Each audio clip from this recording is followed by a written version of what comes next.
Good, happy Monday. We are here on the Monday Night Punk Driver, and we are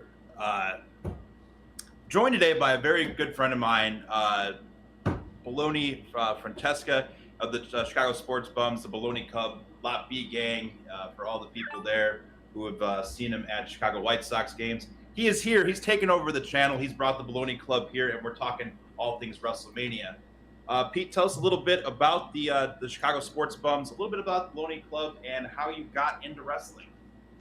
First of all, thanks for having me, guys. I appreciate you guys having me. It's been cool getting to know you guys from afar in the comments the last couple of weeks of CPG. We've been doing some stuff together, so I appreciate you bringing me along. Yeah, the Chicago Sports Bums, Chicago-based, podcast, internet presence, if you will, mostly White Sox and Bears related, but we also do a lot of bourbon content, as you can see by the walls behind me. And we bring all of that bourbon to White Sox tailgates, free of charge. We just let people drink our liquor and have a good time in Lot B. It's a party, if you will. Awesome. And how did you get your start in pro wrestling? Where did you get your where did you fall in love with the industry and the experience? So I've got a couple cousins and uncles that are older than me. And growing up, you just want to follow, if it's an older brother or an uncle or a cousin stuff, you kind of follow in their footsteps. They were into wrestling early. My first memories of wrestling, I have a couple. One of them is Earthquake ripping the chain off of Hulk Hogan. And that made me cry. I remember me crying as a kid when I saw that. And then we talked about this recently. The first pay-per-view I remember watching live, my uncle ordered for us. We were all excited. We ordered pizzas and stuff. It was the Caesar's Palace pay-per-view, the Caesar's Palace WrestleMania, which was arguably one of the worst WrestleManias ever. But as a kid, you don't care. You're getting a pay-per-view, you're watching, and you're falling in love with wrestling. So it's been a while. But I love it. I love everything about it. Awesome. Before we get started with our topic and stuff, we're talking all things WrestleMania. We've got a new sponsor. Vince, you want to tell us about that before we get started? Absolutely. First off, I want to thank everybody who helped us out raising money on last week's sponsor for Star Trek Fleet Command. You guys did an awesome job. This week, we have a brand new one as we're leading up to WrestleMania, and this will get us all the way through WrestleMania, all the way through till Monday night. Our newest sponsor is called Mech Arena. It's up in the top left corner of your screen there.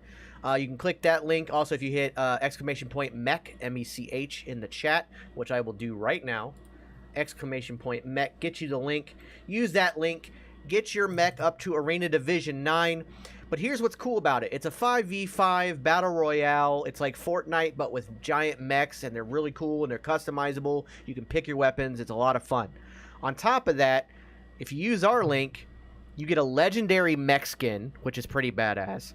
You get 70,000 credits on top of your start, and you get 500 A coins. A coins are your Arena Division coins, which help you boost up big time. So you'll be able to walk in that thing at level 1 and be better than most level 5. So you should be able to get to level 9, no problem whatsoever. So that's it. Just have fun.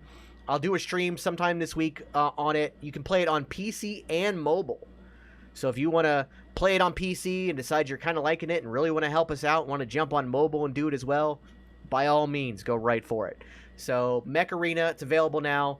Use our link, and it didn't work in the chat, so I'll fix that, but we'll have it there for you as well.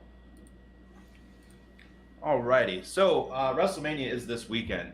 We got a fantastic card set up over 2 days. Big news coming out of that. Big news being attached to that with the Hall of Fame announcement today. Stacy Keibler is joining the WWE Hall of Fame, which has been rumored for a couple weeks now. Seeing that come to fruition. But the big news going into WrestleMania this year is Night 1 is being kicked off in the United States Championship match between John Cena and Austin Theory. Maloney, what is your thoughts on John Cena's career as a whole? Do you think that this might be it? Do you think this is the swan song? Do you think he is solely bound for Hollywood after this, or do you think there's one more run in him? And do you think that there's the off chance that he might actually squeak out a win at WrestleMania and take the United States Championship off of Austin Theory? It wouldn't shock me. I'll start there. It wouldn't shock me only because if Vince is real, or if Triple H is really the one in charge nowadays, Theory was Vince's guy, and I'm not so sure Paul thinks the same or as highly of Theory. Now, Cena as a whole is interesting because I see him going the Hollywood route that many wrestlers have done before that. But it's always like a never say never thing.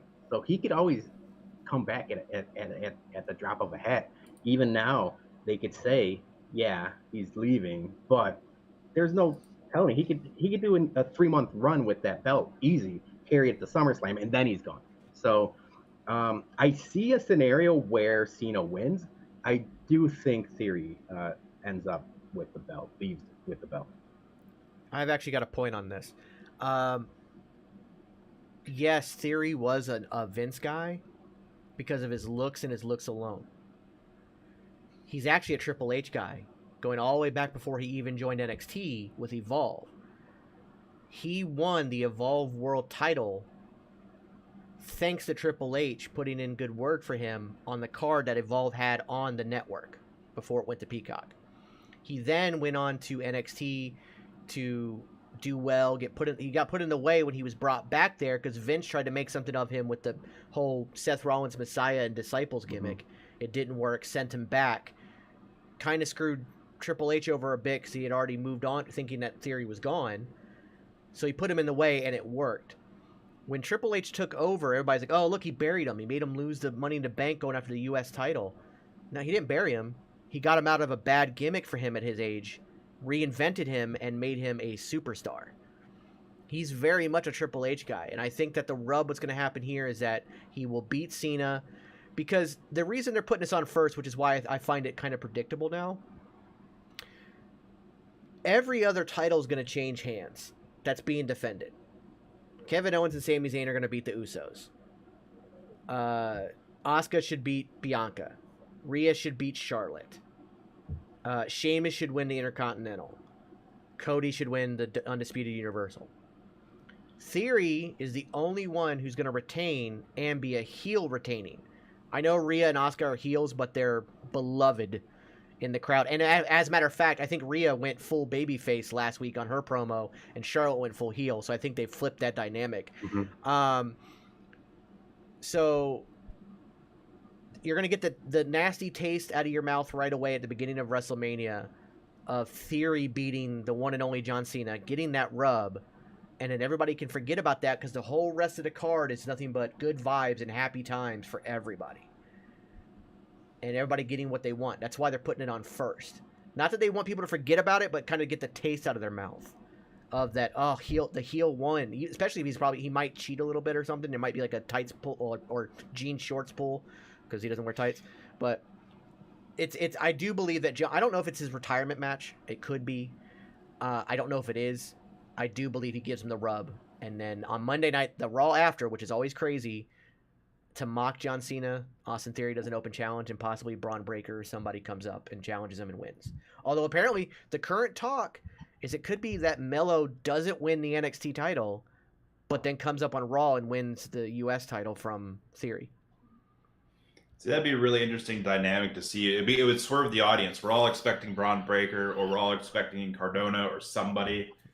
But having it be Carmelo Hayes would be huge. I mean, that you talk about putting a rocket on the back of him from the very get-go, and if it makes Hello, Yumper. Thanks for joining Baloney Club. Yeah, what's up, Yump? Putting a rocket on him like immediately, and he's another Triple H guy, and you're going to see, I think, a lot out of him. And he's kind of been dealt the kind of had to rebuild himself a bit on NXT. So I think him being the person that's a fantastic scenario to join the rest of them going into the card. One thing I did like that you did mention was the kind of flip of both Rhea Ripley and Charlotte last week on SmackDown. And we were talking for weeks and weeks, ever since the Royal Rumble, that no matter what Charlotte does, no matter, they could be in her hometown and she acts like a heel when she is, in the face role. And now we're kind of seeing where she's pigeonholed again. I don't think that Charlotte's had one single face defense of her titles in her entire career. Maybe NXT, or maybe when she won the first Divas Championship. But everything in her more modern era has been heel run after heel run after heel run, and every attempt to make her a face, either she doesn't get with the program or the program just can't seem to get with her. What do you think is the problem with Charlotte Flair, Jax? What would you do to try to get her to be accessible, to be the face that we know she hope can everyone is well. What's up, Tommy? Hey. Stop shoving her down our throats. Yeah. She's becoming Roman. She's becoming the female equivalent of Roman. You're shoving her down our throats. She's got a title every time she comes back. Now get over yourself.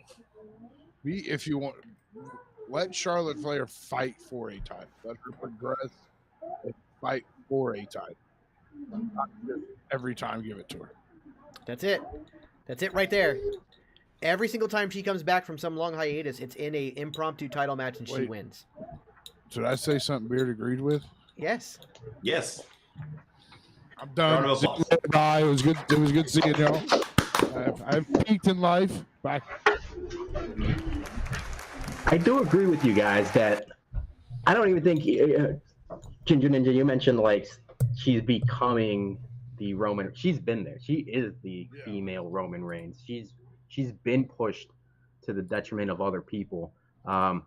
The one thing I will mention though is a lot of the times I'm not even sure it's Charlotte Flair's fault, because whenever WWE needs an intermittent champion or a transitional champion, they just toss her in it. They could easily toss someone else in that role, but they were so adamant to get her close to the 16 world titles that are. I was just going to say that. Yep. So it's almost less Charlotte's fault and more WWE's fault. But that's you give and you take with that. I'll say this about that. That's going to fall on Vince. I think in this case, Triple H realizes the role that Charlotte Flair has become is an acceptable transitional champion, because you believe that she can come in and beat anybody, but you also believe that somebody could come and beat her. And so it would hurt somebody else. Like if you would have made Raquel Rodriguez the transitional champion there. Like if Raquel had gone to SmackDown, beat Ronda, just so that Rhea could fight her and beat her at WrestleMania, knowing that Rhea's going to get the win with the year she's had, it would make Raquel look bad. It doesn't make Charlotte look bad to be a transitional champion right now at this point in her career, which is fine, which I think is the only reason why Triple H did that.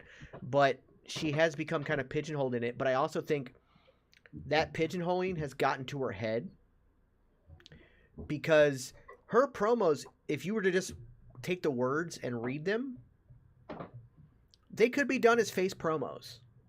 The promos she's done since coming back. She doesn't know how to be a face. And part of that is because her ego is so outrageous. I think it's bigger than her father's at the moment. Her father's went from egotistical to delusional. Like he's reached delusional status. Like he's reached senile status. She is just egotistical beyond belief. I know a couple people that still work backstage, and we've talked about this before. There's a reason that it's a shoot that her and Becky aren't friends anymore. That is not a work. That's a full shoot. That says a lot. and the fact that Bailey wants nothing to do with her, and that Sasha wanted nothing to do with her, like that says a lot. And so, like, yeah, she got pigeonholed into that by Vince, but she has now not only accepted it, she basks in it in a way, and thus she She cannot kind of owns it. Yeah. She cannot Yeah. be a face. She had her first promo back, literally the match the impromptu match with Ronda was the closest we got to a heel or to a face promo, and it was what, 2 or 3 sentences.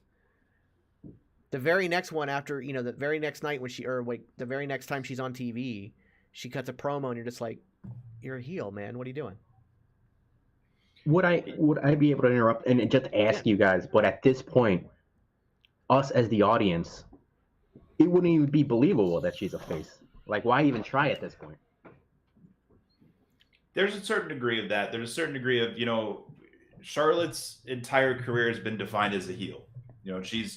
They tried at first to maybe not have her be so rooted in her dad. Then they went full hog with it when there's no way around it. You're Charlotte Flair. You're Ric Flair's daughter. And I think that it's too easy to make her a heel. She's naturally a heel, even when she tries to be face. She never really got a face run of any sorts other than her introduction, because she was introduced by faces. So it's a hard road for her to walk, but I do think that her ego has gotten so big that we just expect it, and we expect her attitude to be, somewhat negative towards everything, which it's been kind of documented that it has been. So I think as the audience, we just expect it now, and we kind of just roll with it. I mean, until her career is over, or at least her WWE run is over, we don't have anything else to look forward to. I fear the day that she leaves WWE, if she does, because I have a feeling, being the anti-WWE person after that, she will internalize that. And that will be her character wherever she moves on to next week, being Dutch Nudge, where her husband's probably going to. So there's no way where it shakes out where I think, we don't accept that she's a bad guy. I agree with you there. Fully. Yeah. She's allowed the business to shape who she is as a person. And I say that having met her in NXT before she ever won her first title there. I met her at an NXT house show in Crystal River. She was incredibly sweet, incredibly nice. Like, you know how you think Candice LeRae is in person? Like, you just have that feeling of how Candice LeRae would be in person. First off, she is. Second, I'm about to say, hold on, I got to meet yeah, her. She is. yeah. First off, she is that way in person. Charlotte was that way back in the day. Like, she was like, there was no seeing her as a heel back then. You're just like, there's no way you can make her a heel. And then, sure enough, boom, fucking heel. And like, she's let it become her whole personality. Kind of like how I've let my beard become my whole personality. So like, if I was to shave this, I wouldn't know who I was anymore. I feel left out, to tell you the truth. Charlotte without a title is a weird thing to look at now. We're so used to it. Yeah. They fast-tracked her to the 16 title wins. They wanted to get her as close to her father as possible. And being able to see, I would like to see at one point her completely devoid of all that, but I don't know if we're going to see that until she's either gone or does something different. But it's detrimental to kind of the character that Rhea Ripley has brought. I think another reason too why they went the Rhea route was not only was she getting so over with Judgment Day, but they wanted to get the win back or avenge the loss from WrestleMania where she lost her NXT title to Charlotte. And I think it's good to have a match that we know works and that we know is very good. Mm-hmm. That way, instead of putting her with someone like a Raquel Gonzalez or someone like a Shotzi Blackheart or someone like basically anybody else, we don't know what to expect. We know the two of them work well together, and with Rhea's heavily favored to win here, those matchups with the Raquel Gonzalez and the Shotzi Blackhearts are fresh and new. And Rhea's transition from Raw to SmackDown because of the title win will see those matchups happen. And I think that someone like Rhea Ripley is a much better opponent for kind of the new talent that's developed on SmackDown and on Raw as well as everyone starts to move around again, because it's bound to happen. Rhea's the better person for that than Charlotte is, because Charlotte will be more concerned with how she looks, how she's presented, than it is fostering this next generation of talent, which is which has been detrimental to the entire women's division for a while in WWE. Well, also Rhea will be able to go back to being a heel, no problem. She's the face in this match, but she'll very quickly be able to get back to that Judgment Day heel status, no problem. So people like Raquel, like Shotzi, like other faces, she can do that. She'll be able to transition between the two, however the story sees fit.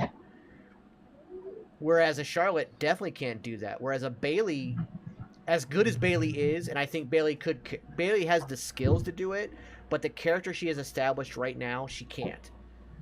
Because she's not the cool heel like a Rhea is. She's just the annoying Karen heel. So there is no chance of her being a babyface in a storyline. She's in a unique position where she can play both, depending on who needs to be the feud, who needs to get that rub, who needs to be the person she faces. And even though Rhea is one of the youngest on the women's division, she really is the one to carry it.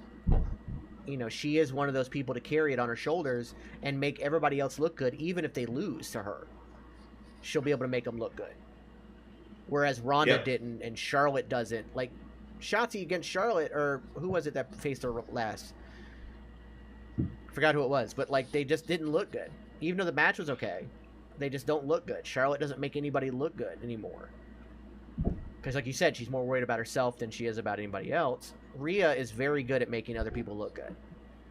Yeah, and when you flip it now, if you flip it to the other side of the coin, which is what's going on with the Raw Women's Championship, is you have two people who can make everybody look good. And Bianca Belair has continued to make the women's roster of Raw look very good. We have finally seen her shaken in promos and shaken in confrontations, which is something I think that was really lacking with some of the other feuds that she had. She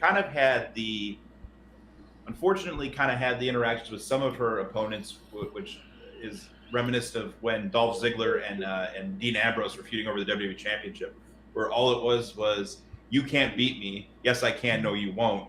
And there was no ground given really by anyone involved in the feud.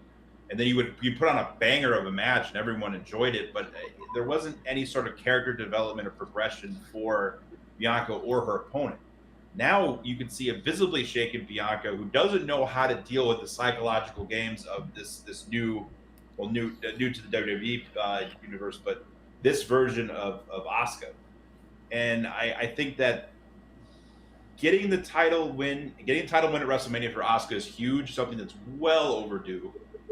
But her plethora of talent to work with, especially what was showcased in the Elimination Chamber, you have an entirely new set of matchups you can have, and we know there are people waiting in the wings from NXT.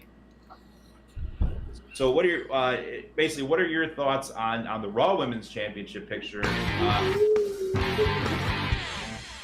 Thank you, Kel, for the gifted sub. Bubba Smith 13, you've just been gifted a sub. Thank you very, very much. So with Bianca Belair, moving forward, you guys wow, brain. With everything going on with the Raw Women's Championship picture and Asuka looking to be the favorite to move on, what matchups are you guys looking forward to with Asuka on the Raw roster that we really haven't been able to see, and who from NXT are you excited to see her against later on down the line? I got you, Kel. Candice LeRae. That was my first choice too. Okay, that's Candice LeRae. Asuka versus Alexa when Alexa's back would be great. It opens the door up to a lot of people. Well, yeah, CPG, you mentioned that the fact that Asuka is believable that she can beat Bianca. And then from there, Asuka can go with anyone. We've seen it. We've seen it time and time again. So how you mentioned it opens the door. The sky's the limit. You know, she could have matches week in and week out with anybody on that roster and have bangers of a match. So where they were kind of treading water for a bit with Bianca because she's so good, but it wasn't believable that she was going to lose the title to anybody for a while. Now with Asuka, she could have banger after banger with anybody on that roster, and you never know who the next person that might threaten or might beat Asuka because she's just that good. Yeah, I think we're going to see a string of, I think, like weekly enhancement talent type of title defenses, where she's going to run through kind of the lower people, and then you're going to have like, you know, Candice LeRae, I'm sure will be in the picture there. I think her and Nikki Cross are probably going to cross paths at some point as well. And I'm hoping that Indy Hartwell gets the call up pretty soon. I'm pretty sure the two of them could put on a phenomenal match together coming up from NXT. And man, you know, don't even bring that name up. yeah. But we, you know, with all that going on, the women's division is poised to have a huge push. And I think another reason why they put the title on Rhea and they're putting the title on Asuka is I think we're going to see weekly or semi-weekly title defenses again, where you're going to see Asuka defending her title on Monday Night Raw more often, maybe not every single week, maybe every 3 weeks, and then the pay-per-view. And I think you're going to see the same thing out of Rhea because they are on TV in a match every single week as it is right now. Bianca gets to go have a rest after basically carrying the women's division for Raw for the last 3 years. And Charlotte can go rehab with her husband as he's getting back from the bicep. So Matt says, can we get Miko versus Asuka? Yes, please. Even as a one-off, I don't even care. Even if Asuka goes down to NXT, just give me Miko Sakamura versus Asuka. Very much, please. Yes, so thank you very much. Here's what I'd like to see when it comes to Bianca, and this also involves her husband, Montez. We've got the King and Queen of the Ring coming up. Let both of them win. Give me King Montez and Queen Bianca. Then have them move to SmackDown. Have Montez feud with Sheamus over the Intercontinental title and win it eventually. Have Bianca go after Rhea. And give me Rhea versus Bianca again. Something we haven't truly seen since NXT. Give me that. And whether you... And I don't care who wins that match, in all honesty. Whether you give it to Queen Bianca or you keep it on Rhea. But I want a feud out of it. And this will... That also could lead into Bianca working her way back into the title picture by winning Queen of the Ring. Exactly. And like I said, they can move to SmackDown, move over to SmackDown, you know, leave Dawkins on Raw and push him maybe towards the U.S. title and have him eventually win it. Very fortunate for the Street Profits. A lot like FDR just recently did a podcast talking about they want to face people, and they mentioned the Street Profits first. Oh, yeah. And specifically Angelo Dawkins. And so there are people on the outside giving the rub to make sure that Angelo doesn't get buried. And I think Triple H sees the potential in him and will not bury him. Just split them up. Don't one heel, one face. They're both good faces. Leave them as faces. We need more faces as it is. Have Dawkins go after the U.S. title. And I think the way that Montez and Dawkins work as faces, they can do face versus face and it would be fine. Oh, yeah. So it doesn't matter who has the title for either one of them. I would give it. I'd even do this if Theory does the open challenge and you don't have Breaker or anybody, have Dawkins go after it because they teased the tension over Montez Ford getting a couple of title shots and being involved in singles titles already, and rather than have them be in a feud where one of them was heel or if they're both face. You have Dawkins answer the open challenge and push Theory to the absolute limit and showcase what he can do in a one-on-one situation. And then you get these two shining examples of, hey, when these guys split up, even if it's something like in the King of the Ring tournament or the King of the Ring tournament's finals is them against each other. Montez gets the win, goes to SmackDown with Bianca, and you have this primed opportunity for Dawkins. Man, that writes itself almost. Yeah, I agree. Wholeheartedly agree. It feels like they're primed. They are primed and ready to go. There's so much, like, we're in a shift right now. We are in a shift. We are at another generation of like, we're about to have, like, we had Attitude Era to Ruthless Aggression to PG Era. We're about to see another shift. We're seeing it. Who is beating the shit out of their microphone? I think Pete. I think they're picking up your kids upstairs. Are my kids? They're having. They might be having a Hell in a Cell match up there. That's what it is. I'll I was like, make what is sure it? to keep it down. All right, give me one. You're fine. I just want to make sure I knew what it was. I was like, yeah, because I'm seeing it like nobody. It sounds like somebody's doing this. Oh yeah. Like somebody's like channeling their cat. And someone like, please clip that for future use. I'm sure somebody already has. But like, it's RVD Sabu up there. Okay. As long as I know where it's coming from. Good taste.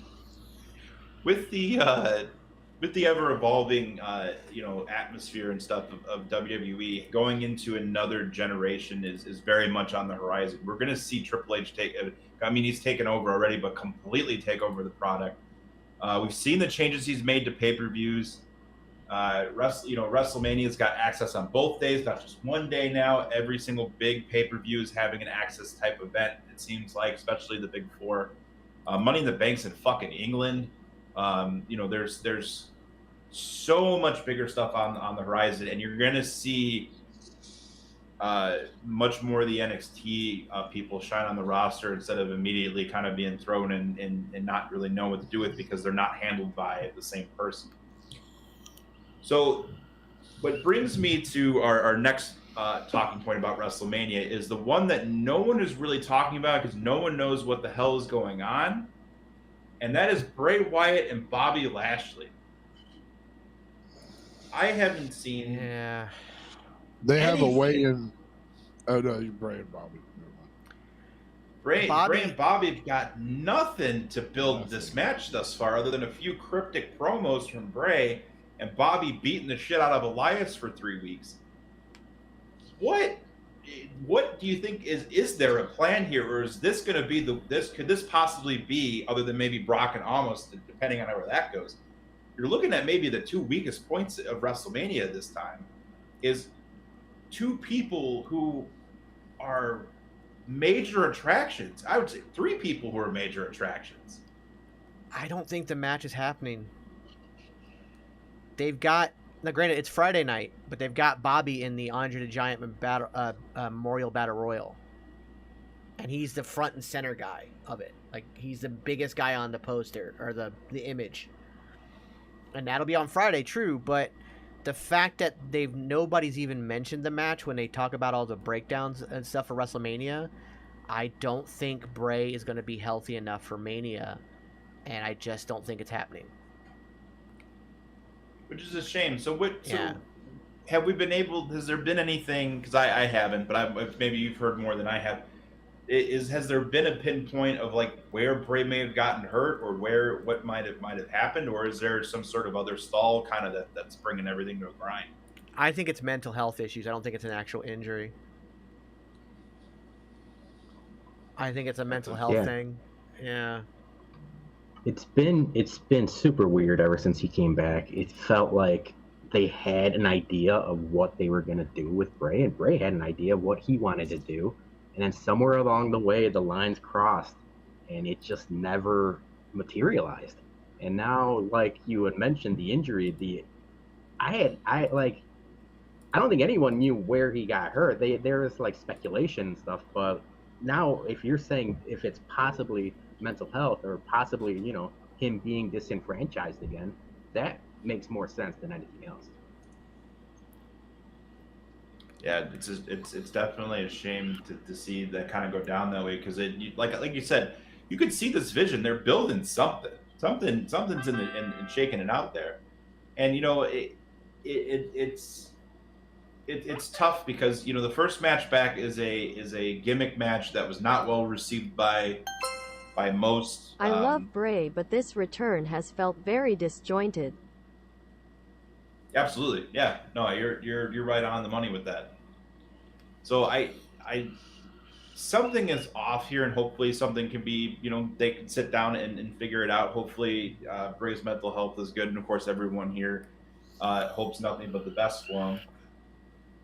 But we'll see. We'll see what shakes out. Maybe just a confrontation, setting something up for Backlash. Maybe something else down the road to try and further this thing along. Because Bray versus Bobby is a very interesting dynamic because of how different the characters are. Bobby's never really dealt with someone like Bray Wyatt. At least in the modern run of WWE. So that brings us now to Brock and Almost, which this could go either way. Brock could, Brock's getting the F5. I think that's going to happen. But I think that either Almost is going to eat it and get up, or that's it. That's the finish. Then the match is over. Yeah, I don't know what to think anymore with this match. The weigh-in today should be kind of telling. But I mean, Brock is all business, but Kurt Angle also was talking, and he seemed to think that Brock's ready to retire.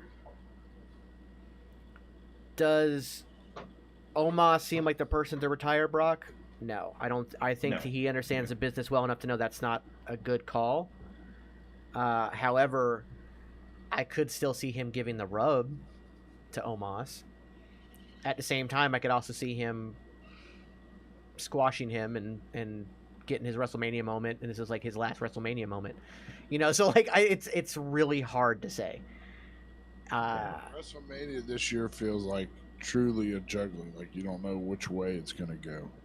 Yeah. Other than Cody and Roman and Seth and Jay. Yeah, there's a couple matches you just know, like you kind of just know where they're gonna go, but for the most part, like I honestly don't even know. Like, there's another match that you haven't brought up yet, which I know we'll get to, but there's the Logan Paul Seth Rollins match. I honestly don't know which way that's gonna go. Yeah, so, that was my next talking point. Was going to be, where is that going? Because they made them both look really good. Yeah, and Seth hasn't had a really big win since before last year's WrestleMania.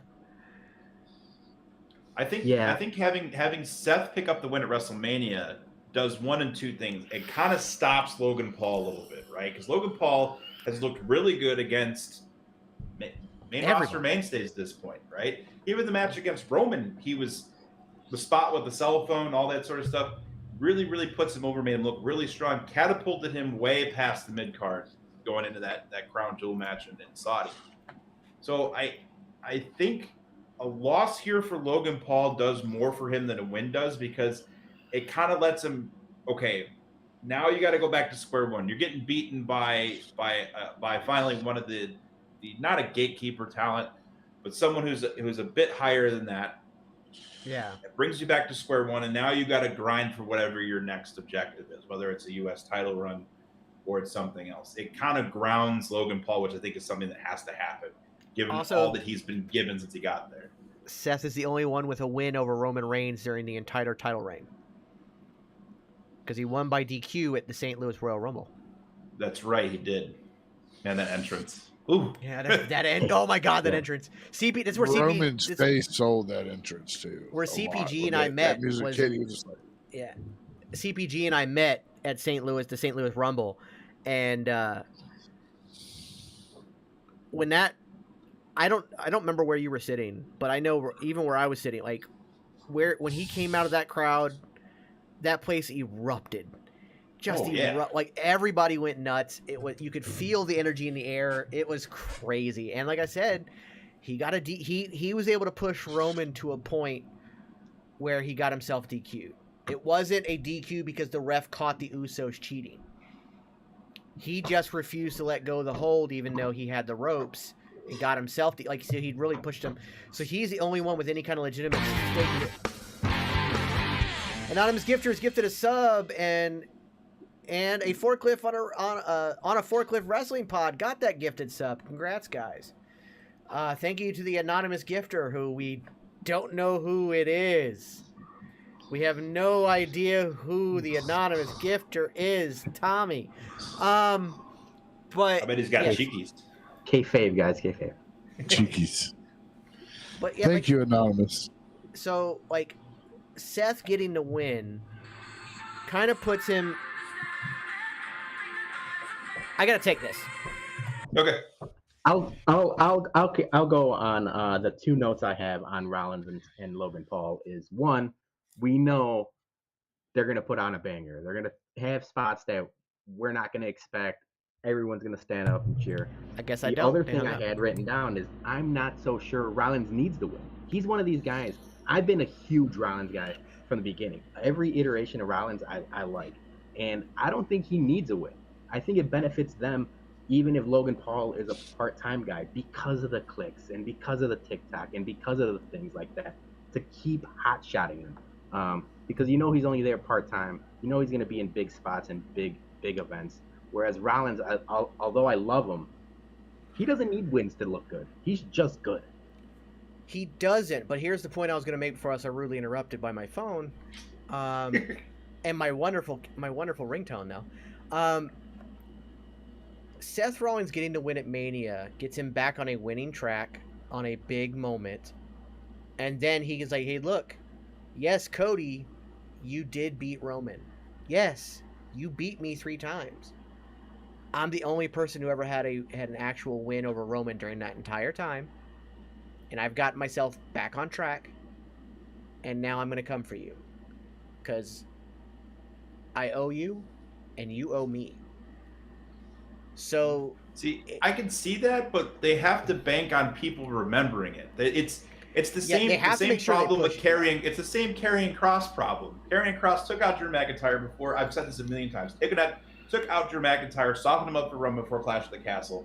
Said, "Do me a favor, I'll do you a favor," and then nothing. And it's been so long. There's been an entire Royal Rumble since the Royal Rumble where this happened. Yeah. And then, of course, you can always play it back. Just like with Karrion Kross, they can play it back and remind everybody. But for us, where we eat, sleep, and dine on this all the time, for everybody else, though, are they going to remember that the only person with any sort of win of any kind over Roman is Seth Rollins with a DQ at Royal Rumble 2 years ago? That's kind of the juggling act I think you got to play with that one. Yeah. It's a good question. And yeah, like you mentioned, it's a lot of the nuance, a lot of the details tend to be lost in the sauce when it comes to WWE writing. So, all right. So, also on the card, we've got 2 major tag team showcase matches that look really well. I don't want to spend too much time on these because they're just what I would assume in the past we would think are just time fillers. I think these are going to get full-fledged. Let's flesh these matches out, make everybody look good, because we know that they're, which especially Triple H, there wants to be a refocus on tag team wrestling. There's been a lot of focus on establishing teams like the Street Profits when Sheamus and McIntyre were together. There was a lot of focus on them. The Viking Raiders have gotten a lot more love lately. I think the Viking Raiders look probably. I think that might be the win that they kind of need to kind of reestablish themselves, because the Street Profits are at the top of the mountain anyway. The New Day's not available, unfortunately. I think this is going to be a good showcase of tag team wrestling from both divisions. What do you guys think? Do you guys think this is going to be quick and easy? Do you think this is going to be a slog to watch, or do you think that we're going to get a decent tag team showcase between both divisions at WrestleMania this year? They tend to have, a lot of these type of matches in big pay-per-views where it's like, give them 15 minutes, everyone looks good, everyone gets their spots in, and then it all depends on who comes out on top. Or, I mean, if we're talking about the Street Profits splitting up, then it wouldn't shock me if Viking Raiders gets the win, and that really solidifies them as them being back and possible title contenders. Someone like Ricochet and Strowman, they're going to have some crazy spot together. or they're gonna do something crazy. But is it believable that they come out on top? Maybe. Depends on how how it goes down. Alpha Academy is the same way. It's like anything can happen in this, but I know it's gonna be 10, 15 minutes, and I'm gonna enjoy it. I think the Viking Raiders come out on top because right now the Alpha Academy, while still technically heels, they're kind of not. Street Profits definitely not. Ricochet and Braun Strowman definitely not. And with Sammy and Kevin winning the titles, you got to have a heel team to face. Being that the Viking Raiders are the only true heel team, and by the way, the Viking Raiders and Sammy and Kevin have very great history on the Indies, and that's going to be a banger of a match. Yeah. So I have a feeling that one's kind of predictable. The women's one, on the other hand, not so much, as predictable to me. But again, I agree with Baloney here that it's going to be a wonderful kind of 10 to 15 minute showcase for everybody, and whoever comes out on top is just going to get that WrestleMania moment to look good and to maybe extend their career or get a boost to their career out of it. And the women's tag team division definitely needs it, so I'm really glad they're doing this. Yeah, some of the teams don't make all the sense, like they're Shotzi and Natalia together. However, they got merch recently and like a logo and everything, and I don't know if that's a good indication they may be squeaking out the win there. I think either way, they need to establish more female tag teams given what they've got right now. You have Damage Control, you have Lita and Becky, which we all know has an expiration date on it. And other than that, really nothing really else is really established in the mix. You have Raquel and Aaliyah, or Raquel and Liv, that seem to go in and out of each other's lives in terms of tag team partners. But I think that the teaming up of like Shotzi and Natalia might be something good for both of them. Natalia, since she's been back, they threw her with, I believe they threw her with Liv right away, and it didn't really click. It didn't really do much for her. Shotzi's kind of in the same spot, right? Given that she really hasn't had a chance to come in her own in really any way in the main roster, unfortunately. Also, the idea of a really big tank at WrestleMania again gets me really excited. And with Ronda and Shayna not being available because of Ronda's injury and all the other things that are going on there, this might be the way to go. This might be the people you have go over. Everyone likes to see a Neidhart win anyway. Matt Ward has a couple good points. Ronda and Shayna are going to win to set up Becky and Lita versus Ronda and Shayna, possibly. It gets Becky and Ronda in a match together that could eventually lead to that one-on-one match between the two of them that everybody wants. He also says that the Blackheart Foundation is a perfect name for that tag team, and I would agree. Yeah, I like that. And put it on a shirt. And instead of spelling it Hart like Shotzi Blackheart spells her name, you spell it Hart. And the black part is outlined in green, and then Heart is done in the Heart Foundation style of the pink and black and everything. There's a way to go with that, so I like that.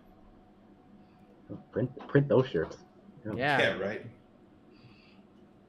All right, so that that pretty much sums up, I think, what's going on with the tag team matches at WrestleMania. I think that leaves us with the triple threat for the Intercontinental Championship, which I think is going to steal the show. We've already seen Sheamus and Gunther tear the house down. Gunther gave Sheamus the absolute match of his life at Clash of the Castle, and I think we're going to see a revisit of that. And with McIntyre in the mix, there's even so much more brutal, hard-hitting spots they can kind of get through. I think it's going to be an absolute slobber knocker. I think we're getting like an old school slobber knocker between like Dave Finlay and William Regal beating the ever living shit out of each other. I think we're getting that. I wouldn't be shocked if we get some kind of Tower of Doom that involves an Alabama Slam in it. You know what I mean? So that ends up being that, like, by the time that all three guys are laid out, they're touching corner to corner. Like, it's going to be one of those big, massive things.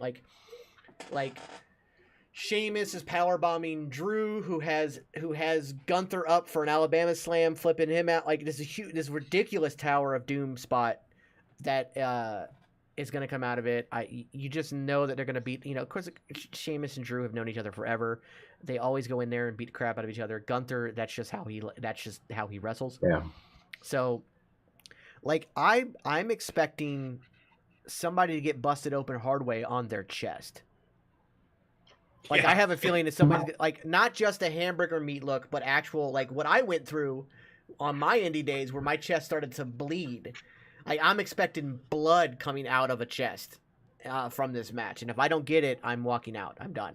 Stream's over. Yeah, I'm done. A lot of people talk about how going through the WWE system, Gunther is smaller. He's leaner, right?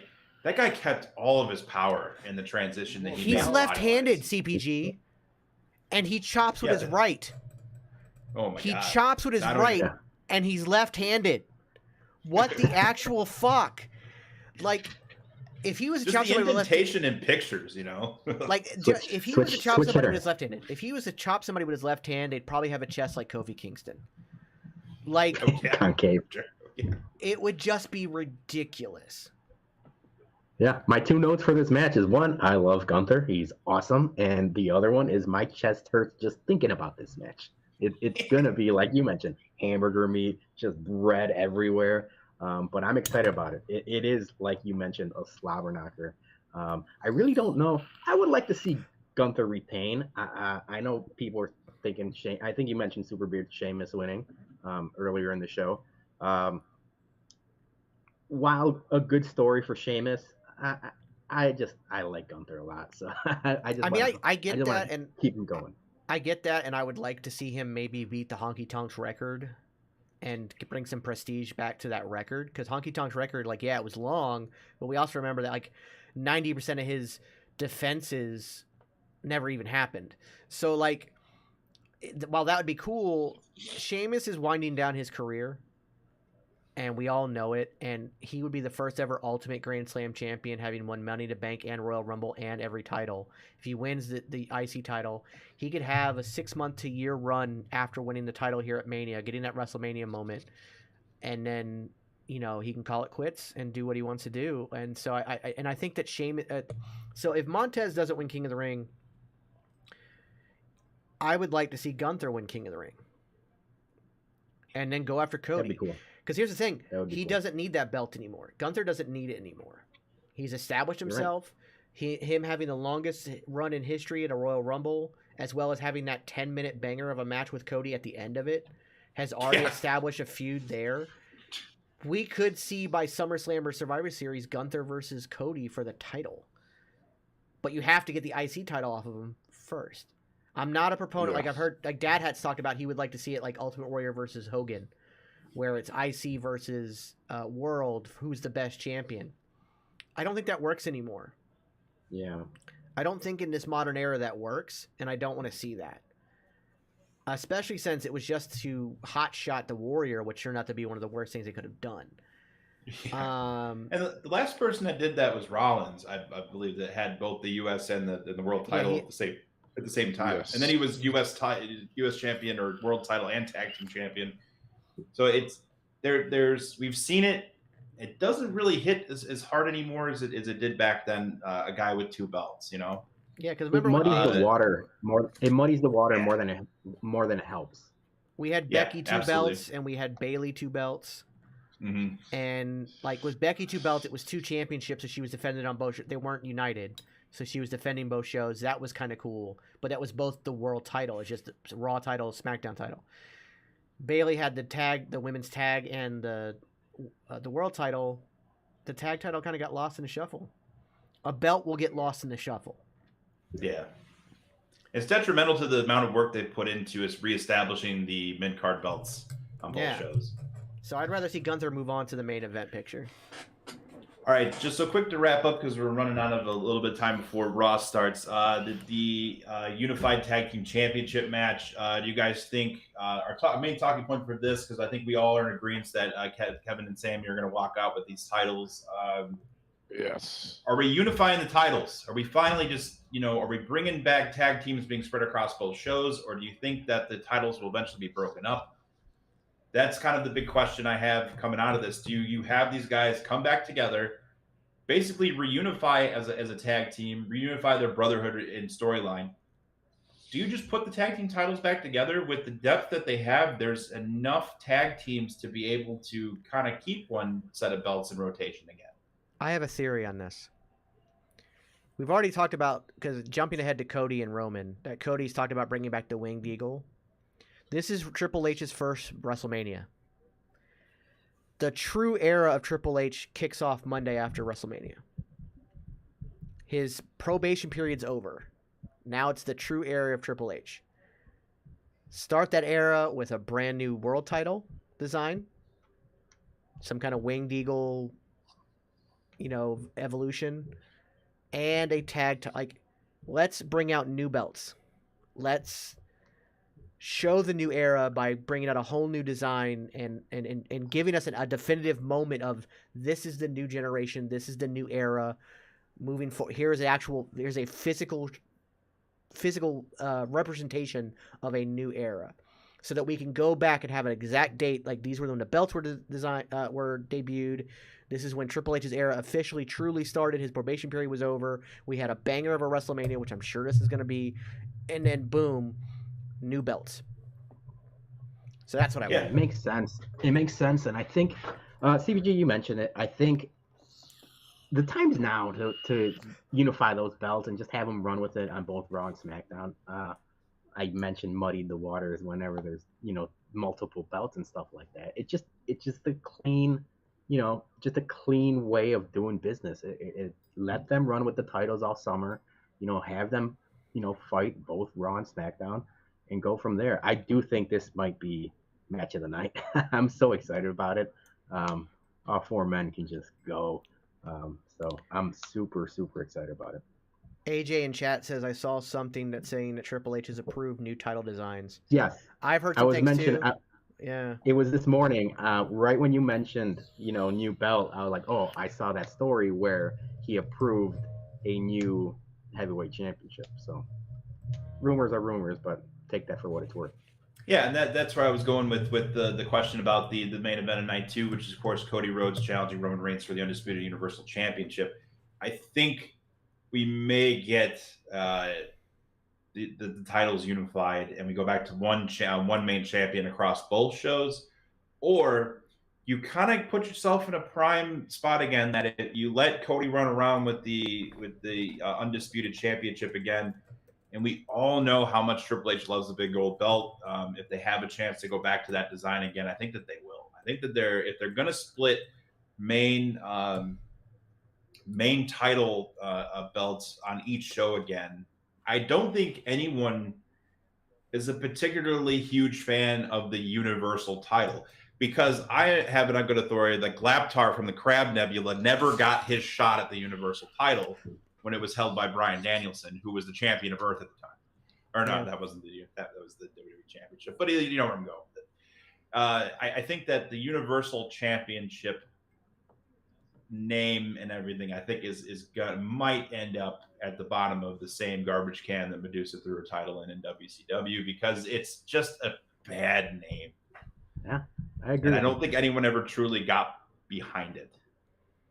It feels too gimmicky.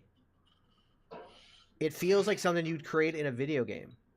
And I remember when they first announced it, I was like, like that. It just felt like, hey, we got to give this show a belt too. Here you go. Like, it didn't feel like important. It doesn't feel important for something. I know Universal is obviously massive, right? But the universe. It feels so gimmicky. Yeah. You might as well call it the multiverse belt. Like, go full bore with it. Being the different colors for the different shows, it looks like a toy. And that was the whole issue when the title design was changed from the spinner belt, was that The Rock thought the title looked like a toy. And then they very quickly went from the Ruthless Aggression era version of the Attitude logo to the universe, version of the logo. But putting it in the pastel red or the blue, it just makes it look like a toy again. So I think that they're on that design. That moniker is on its way out. perhaps the people who held the Universal Championship will be folded into the Undisputed Championships history moving forward, and then there's going to be some sort of reactivation of a World Heavyweight Championship or a reactivation of something further on down the line, perhaps leading into next year's WrestleMania or something like that. When they either fully, I'm a huge fan of the brand split. I know a lot of people don't like it, but I think we need to go back to two solely distinct shows. I feel like they're kind of building that with some, with talent that is definitely exclusive to one show or another. But I want to see a big fluid storylines on both shows that are exclusive to both shows. One pay-per-view a month. They switch off every other month to give feuds the time to build, to add weight to them. And then we're right back kind of we're setting up for another really good run here in professional wrestling where it's transcending just the niche market that it holds on to. People are talking about it again because it's become interesting. Dad Trainer, how's it going? What's up, Dad Trainer? Dad Trainer, hello. We are getting ready for Raw to get started, is what we are doing, Hello. sir. But yeah, that's kind of my thought on where I think that the WWE Championship is going. Bologna, before we get ready for the watch along, give us your quick thoughts on the main event, and if you got anything you want to plug out to anyone in the chat and anyone be watching at home, feel free, my friend. You're muted, Well, sir. you're muted, bud. The kids. I think it's no secret. I think we're all expecting Cody to win. That's what I would like to see win. I think they're telling a damn good story, both Roman and Cody. So yeah, I think it's time for someone to take the belt off of Roman, and it can only be Cody at this point. So yeah, that's it. I appreciate you guys having me on. I can talk wrestling whenever you guys want because it's something that I'm near and dear passionate about. We don't get to talk much about it on our podcast. We're mostly Chicago sports related. Monday nights, 9 p.m. on YouTube, the Chicago Sports Bums, the Bumcast. And that's Chicago sports and, whiskey, pop culture, stuff like that. Fantastic. Well, it was great having you. You're welcome back whenever. I'm sure we'll be doing a lot more stuff in the oncoming baseball season. Yep. Apparently, the Monday Night Bum Driver stuff was pretty popular. I saw a bunch of retweets and stuff like that going on. So maybe we can collaborate on a fundraiser or something where if someone wants to get a little bit of me, a little bit of you, everyone meets in the middle. I'm down for that. I appreciate it. Doubles, the Bears. All right. Thank you so much, guys. bud. Appreciate Thanks it, so man. much. Thank you. And Will, Just in time. Will, how's Guys, it going? With that being said, I'm going to go fix me something to eat because I didn't get to eat before the show. I'll be right back. Okay, Yeah, you yeah, do go that. for it, man. We are It's in just the watch Miz, along. anyways. Yeah, we're in the watch along process here, where things get a little loosey goosey. Feel free to chime in, say what's up in the chat, and watch along with us. Get yourself something. You get yourself a nice, cool drink and enjoy. We got a pretty good card tonight, from what I saw, and we're getting quite a bit set up. This is the last Raw before WrestleMania, so let's dive right in. This is the go home show. Go home show. Getting the Brock Lesnar Omos weigh in. Punk, your box is on its way, homie. All right. Why are we getting wait. weigh in? Because they're massive mountains of man meat, Tommy. Gunther's in action as well tonight. Woo-hoo-hoo-hoo. We're also getting Cody we didn't versus talk Solo. about Rey Mysterio and Dominic finally getting on the card. On Friday. Yeah. I kind of wish they had waited till like the Hall of Fame ceremony or something. Me too. I think that they should have teased where Ray's snapping point was him telling his mom to shut up, and then at the Hall of Fame ceremony. Yeah, doing something again, getting in her face or something. Yeah. Although I think they might have hot-shotted it a little bit just because the Bray thing is gone now. Yeah. Massive mountain man meat. Massive mountain man meat. Massive mountain man meat.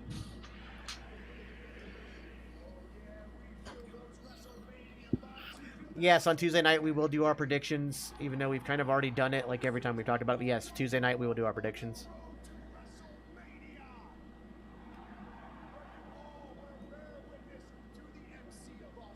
Yeah, we didn't talk about the Rey Mysterio Dominic match, but that's been added to the card.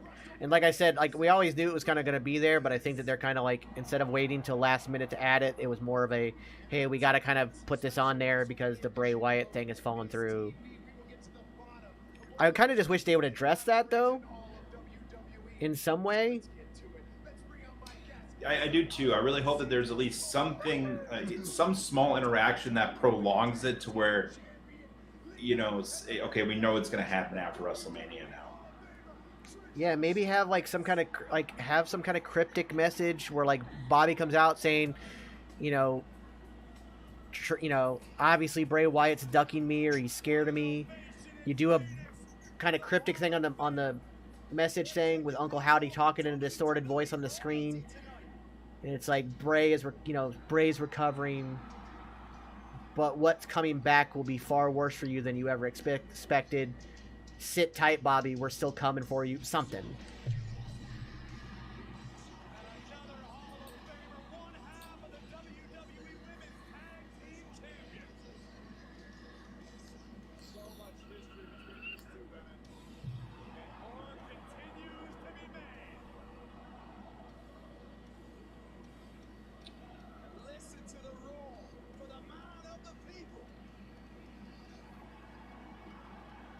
Well, Becky is dressed to wrestle.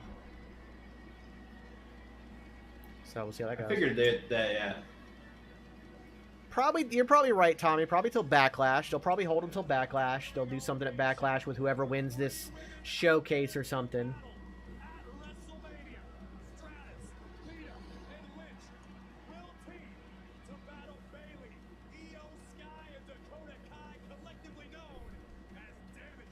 I just realized that I too have to eat, just like last time. I got held up at work in a fucking meeting that I didn't need to be in, and I'm like, I gotta go home, and they're like, "What's going on?" I'm like, I got a fucking podcast to do. Yeah, that's a good one. What do y'all think about AJ? AJ said, "What do y'all think about Stacy Keibler going in the Hall of Fame?" I'm all for it. I think that, you know, she started in WCW, she's Nitro Girl, Miss Hancock and all that, and then comes over to WWF, has a career there herself. I don't think she ever won a title or anything, but she was just, you know, a manager for days, and many different identities during that, whether it was Super Stacy or the Duchess of Dudleyville or any of that. She had a lot of memorable moments that I don't think she ever needed a title. Yeah, she in her getting RKO'd by Randy Orton. Oh my god, yeah, and then the stunner by Stone Cold. Yeah, I think that I think I said it last year. I said this year. The wait on Victoria has been awfully long. You know, Ivory's gone in. Everyone around her's gone in. Just like you are a man, and I think Phoenix, Arizona. Tiny balls. Would agree with me when I say you sound like a very insecure man with notoriously tiny balls. Oh my god. That whole arena. Tiny balls. They really have not let that die. They are not tiny, they are massive. Tiny balls. Tiny balls. Exclamation mark. Tiny balls. Oh. Oh, goddamn. You are right. Damage control have been a thorn in my side since SummerSlam. They put me on the shelf. They made it so that I could not look after my child. They made it so that it was 2 of the toughest months of my life. And then for the other 2 months, I was plotting how I would end them, and I thought I ended them at War Games. But no, they just kept coming back like the vermin that they are. And so, yes, I don't get along with too many people. But there are 2 people in this ring that I respect more than anybody else in this business. And no, you are not one of them, Miz. And so when people fight for me, I fight for them.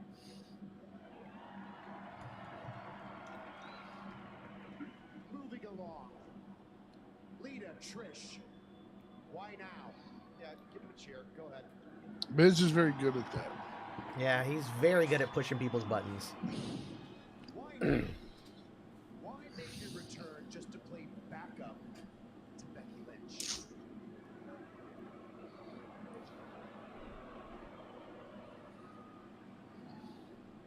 I mean, Miz, I don't really feel like backup. I kind of feel like one half of the tag team champ.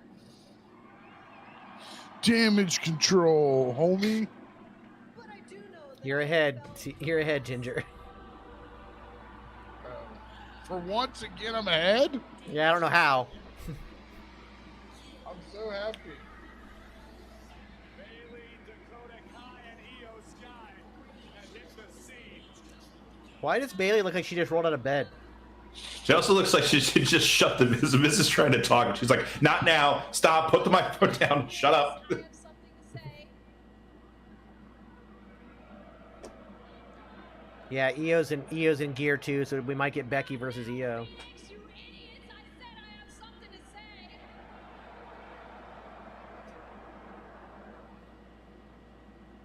I am so sick and tired of the three of you acting like this match at WrestleMania is just another match to you. Because to the three of us, this is our life. Every single step we've taken since SummerSlam has led us to this match.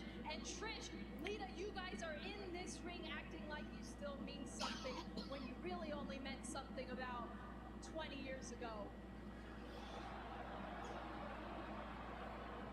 20 Miz years said she was ago, okay. I'm pretty sure this on her shoulder means she means something right now.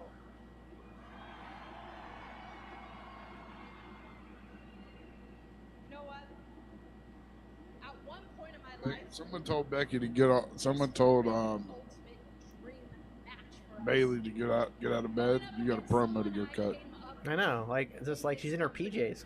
And two of my heroes at WrestleMania, two of our heroes at WrestleMania. But now, it's a different kind of dream. I said it's a different kind of dream. Something that none of you idiots know anything about because you can't accomplish crap. I don't know. I think Dakota looks good. She's wearing like the leather pants and the cool corset top. I'm not really digging the hair for her. I don't know if it's a good. I don't know if the hair is a I good. think it's the hair that's giving him that vibe. Yeah, I think the hair might not be a good. Like, She's got. it's a bit of like a Joan Jett punky vibe, but I don't know if it works for her. It may just be because it's very Yeah. different than what she normally does. It may just be. If we got used to it, maybe it'd be okay. You got these two behind you, and they haven't been doing anything. They haven't been doing anything. You took Dakota Kai. She was a two-time tag team champion. You took Dakota. You took Io, who was one of the greatest women's champions in NXT. And what is she doing? She ain't doing nothing. You're not doing nothing but being a lackey. You're not doing anything but being a lackey. And all you are doing is this. Becky means every fucking word of this promo. In SummerSlam, you haven't done anything. I thought this was gonna end at War Games. I thought this was gonna end in a steel cage match. I thought this was gonna end when we took these titles from your waist. But it's not, so it can only end at WrestleMania.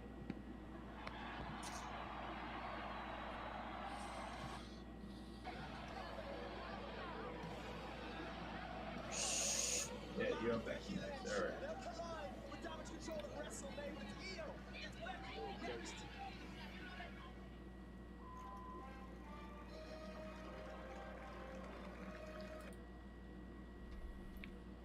I think they've done a pretty good job with that program too. Like, there really is a lot of passion in it.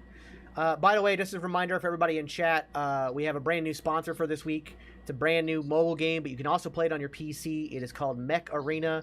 Hit exclamation point Mech A, Mecha MECHA in the chat. Get you the link. Get yourself to Arena Division 9. Helps the channel grow immensely. But this time, when you download the game, you get a lot of cool special features. Excuse me. You're going to get a brand new legendary mech skin. Nobody else will have that but us.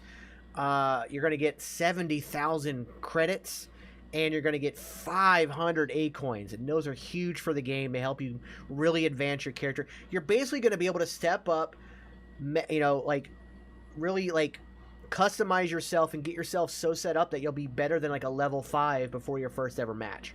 So it's really, really cool. It's a 5-on-5 mech battle royale game, kind of like Fortnite, like a team Fortnite, but with really cool mechs and really cool weapons, and it's a lot of fun. So make sure you go check that out. It's exclamation point Mecha, MECHA. Get the link there. You'll see it up in the top left corner of your screen. Do that now. We need a total of 24 people to play. But like I said, you can play it on your PC. You can play it on your phone. So there's 2 right there. So make sure you check that out. That'll be going till next Monday, I believe. Let me get the exact date on that.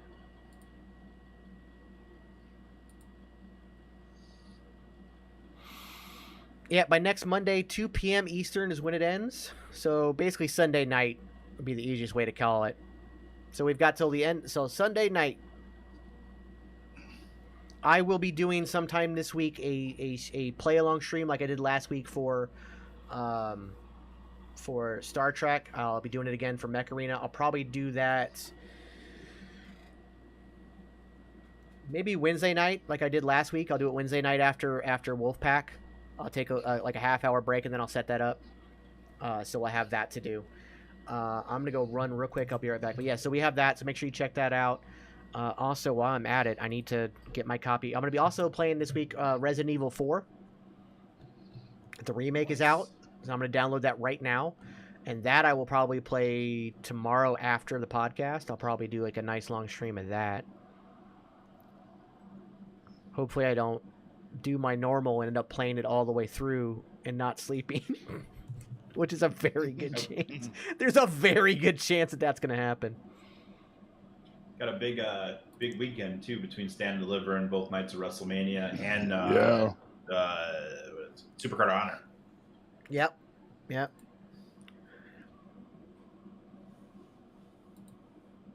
Yeah, starting with Supercard of Honor is going to be really cool. And we're going to start our non-stop stream, starting with Stand and Deliver. And we're going to end after WrestleMania because we realize a lot of people have to go to work on Monday, so it kind of doesn't do us any good to be on live while people are like trying to work. And so we're just going to end after WrestleMania is over. But yeah, we definitely want to check that out. The only thing is I have to leave for like a 4-hour period because I have my 3 days a week at the ball field. One of them days happens to fall on a Sunday. But other than that, I should be good the whole time. One thing we haven't mentioned yet that we've got that was kind of big news for the channel is we are sponsoring a professional wrestler at an event at the end of April. Yeah. There's the Pawcade on April the 25th in from the Can you share Our Lady the image? Perpetual Hops. Can you share the image and then I'll pop it up on the screen? Yeah, let me email it to myself or email it to you real quick.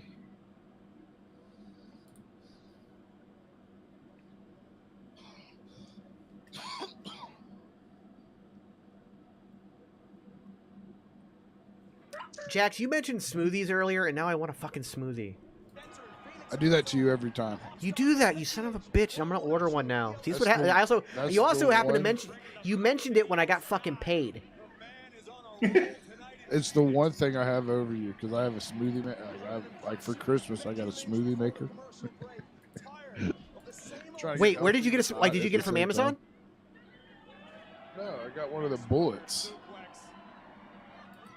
Oh wait, I have got it one. from Ollie's. I have one of the Ninja Bullets. I have one.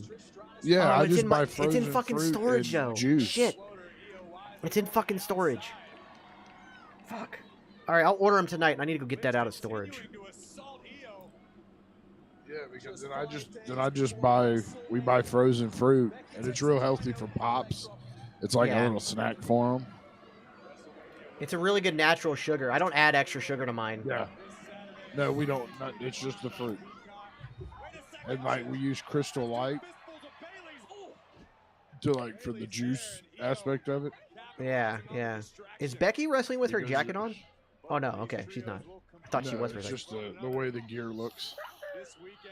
over 75,000 members of the WWE Universe expected each night. Make sure you leave early if you're heading there live. We're going to have traffic all over the place. You know what, LA. Absolutely. Hang on a second. Oh, why did I download them on my phone? I need to download them on the computer. Idiot. I had my phone in my hand. And I'm like, oh yeah, download them here. Moron. I don't know if really playing devil's advocate, but smoothies are a way of life in my house. We got two of them actually. Booties dropped off. Some semblance of an advantage over the other team. Oh, prior to wrestling. If nothing else to study the opposition. When he gets back, I'll share those images. Yeah. Oh, we got that big 8-man tag match tonight. The Viking Raiders and Alpha Academy versus Street Profits, Braun Strowman and Ricochet. That I should be took notes fun. again. Look at you. Look at you taking it. And they're highlighted this time? They're even highlighted? I know. I highlight all my notes. Look at you. Like only certain like certain aspects to it. All right, CPG, I'm going to bring these up. I'll let you talk more about them. All right, yeah. So we got the Doug French Memorial Canine Cup. The first round is taking place at the boat. That's your email. Everybody just saw my chit. There you go. That's taking place at the Parkade, the final chapter, Our Lady of Perpetual Hops in New Albany, Indiana. That's southern Indiana on the border of Kentucky. For those who don't know, if you're in the area and you know, you should maybe have heard of Paragon Wrestling. They're putting on this event. Parkade is 100% a fundraising for an animal shelter. So, in conjunction with our friend McGruber over from TikTok, who works with Paragon Pro Wrestling, he was able to secure us a sponsorship for Mad Dog Connolly. He's participating in this event. He is absolutely insane, known for dog collar matches and stuff. He is an incredible talent. If you guys check him out on YouTube and stuff, look up Mad Dog Connolly and any of his dog collar matches. They are insane. The guy is nuts. So he will be representing TGN. This Parkade will be on Fight Plus, by the way. So if you guys, if anyone's got a subscription to Fight Plus, you will be able to watch it there. To watch our boy bring home the gold. Yeah, I've gotten some confirmation stuff. I'll share in private chat about that. But yeah. We are sponsoring a professional wrestler, so that is big news and a big leap for us. I think it's a pretty cool chance. I'm glad we were able to get that. Thank you, McGruber, for that. If you're watching, it's our first. Like we've had people sponsor us, but it's our first time sponsoring a show and sponsoring a wrestler. I think it's pretty cool. Is there any way we can get an interview with our boy? I don't know. I could reach out to McGruber. Yeah, see if it's something because I'd all that.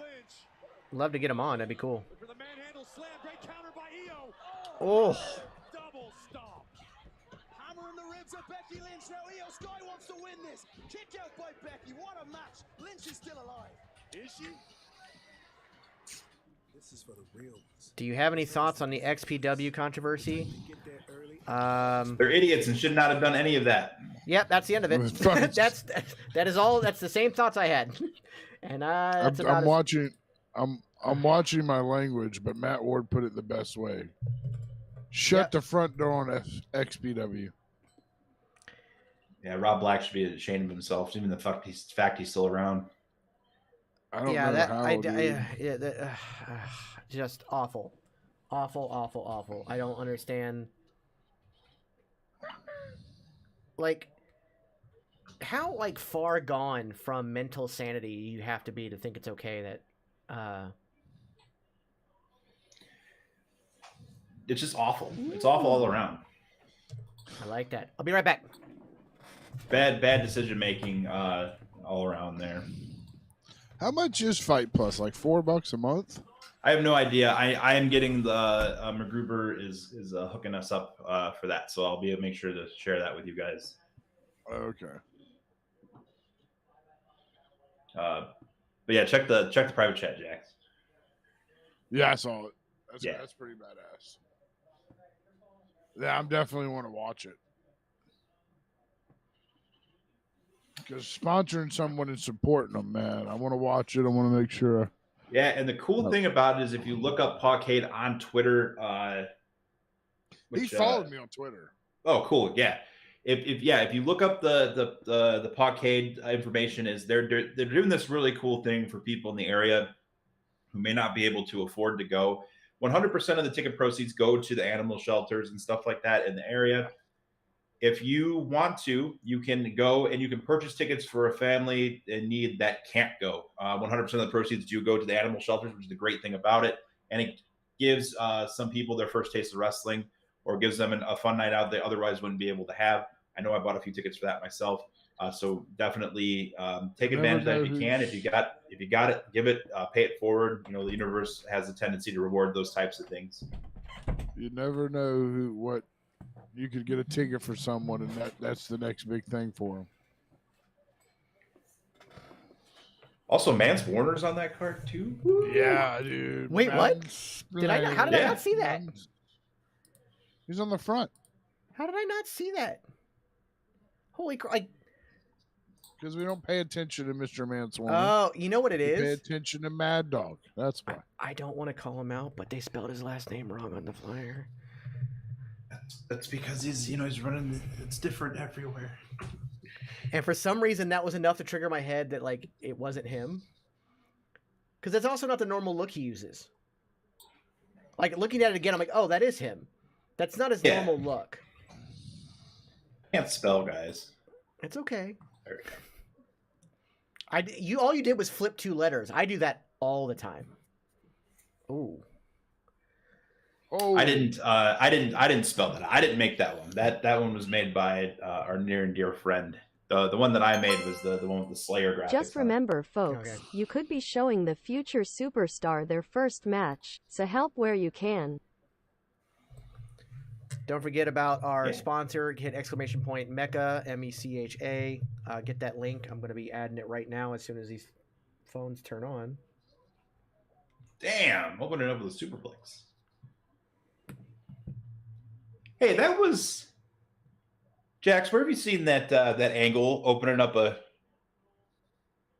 commercial, coming back from a commercial break like that before, or at all recently? Because it hasn't been WWE TV. Yeah, about to say that's a way to come back from commercial. That'll get me to stick around for an extra 2 minutes. That angle from the top corner like that, that's been seen a lot in the the newer Ring of Honor. Yeah. Beard. Yes, sir. There's a 2-hour watch along for a kick. Are we watching the kickoff show? There's 2 hours. Probably not. I mean, No we might wrestling. No, we're not watching that. Unless we're done with my GM mode. We'll be doing my GM mode right up until the card starts. I'm sure of it. I'll be bopping in and out, I'm sure. The flavor of the month over up. Oh no. The pre-show, you and I are going to be taking a nap, buddy. Between Stand and Deliver Sundays. Between Stand and Deliver and WrestleMania Night 1, you and I are going to go sleep for 4 hours. Okay, I'm good with that. Because we got, as soon as WrestleMania is done, we got my GM mode, buddy. Yeah. In one match alone. Outrageous to think about. From SoFi Stadium, over 75,000. Oh, shit. By the way, guys, non-wrestling related, but I have an idea. We talked about doing the whole MST3K thing with the movies. Obviously, I still want to do that. But something else I kind of want to do, and it's kind of a riff off of Caravan of Garbage from Mr. Sunday Movies. But I'd like to, do, a retrospective on, trilogies or film franchises. I've been watching the, Tom Servo! I've been watching, all the Mission Impossible movies. And I would, love to, just do, a retrospective. Because it's, the first one is good, albeit dated, still very good. The second one is there. The third one is underrated. And then there's a shift. And then the next 3 are basically a separate trilogy with the same character. But all 3 really good. I think Ghost Protocol, Rogue Nation, and Fallout are phenomenal. But they kind of almost stand alone. So that was kind of where the first one I was thinking about. Because we also got We got more Mission Impossible movies coming, so. Becky gets so glad. You're ahead of us, Jax. That's I'm down for that. I'm hoping on Supercard of Honor I'm ahead of him, and I'm just gonna ruin every match. No, because 90% of the time we're all going to be watching it together in the Discord. Okay, then WrestleMania. I hope I'm ahead of you at WrestleMania, and I'm gonna ruin every match for 2 nights. Look at self bets. Good news in the chat. It's confirmed. You know what that also means, self bet? Self bet. You know what that also means? You have a week before you start your job, right? Hit exclamation point Mecca, download Mech Arena, and bust out Mech Arena to Arena Division 9, and help us out with the channel, sir. Also, congratulations. Seriously, that's awesome, dude. Congratulations, brother. Congratulations, bud. You deserve it, man. 100% over. You deserve it. I'll give you. We'll have to get some champagne in May and shake it up and celebrate. Oh, special shout out to Chavez too. He bought a Punk Driver hat. He was wearing it in the bar when I went in there yesterday. Oh, that's who bought it? We saw Yeah. saw somebody bought one. That was really cool. He's a connoisseur of hats. Man, listen, we're just the comedic relief in your life.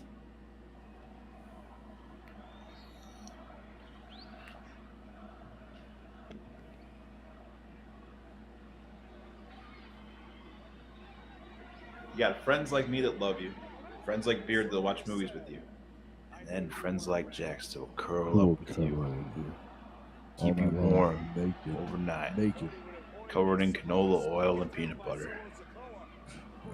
As long as it's not crunchy. It can't be. If it's crunchy, there's a problem. It can't be crunchy.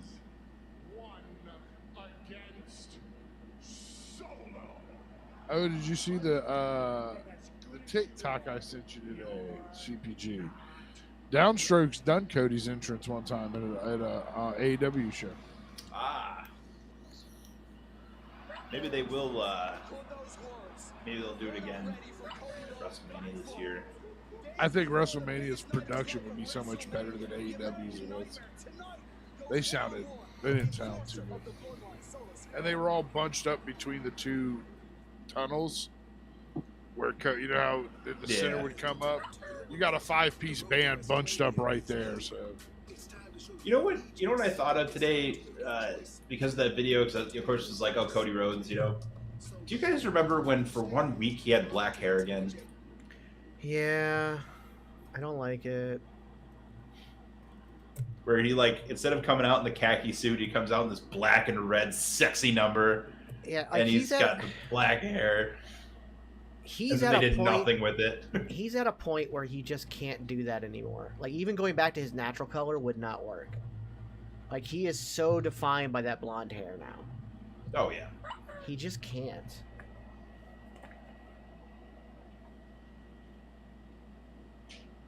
Yeah, I look back at his run over on AEW, and I don't like to do comparisons between the companies, so I'm only doing comparisons here strictly for Cody Rhodes. You can see the character that we're watching now. You can see where he wants to go with it, but he was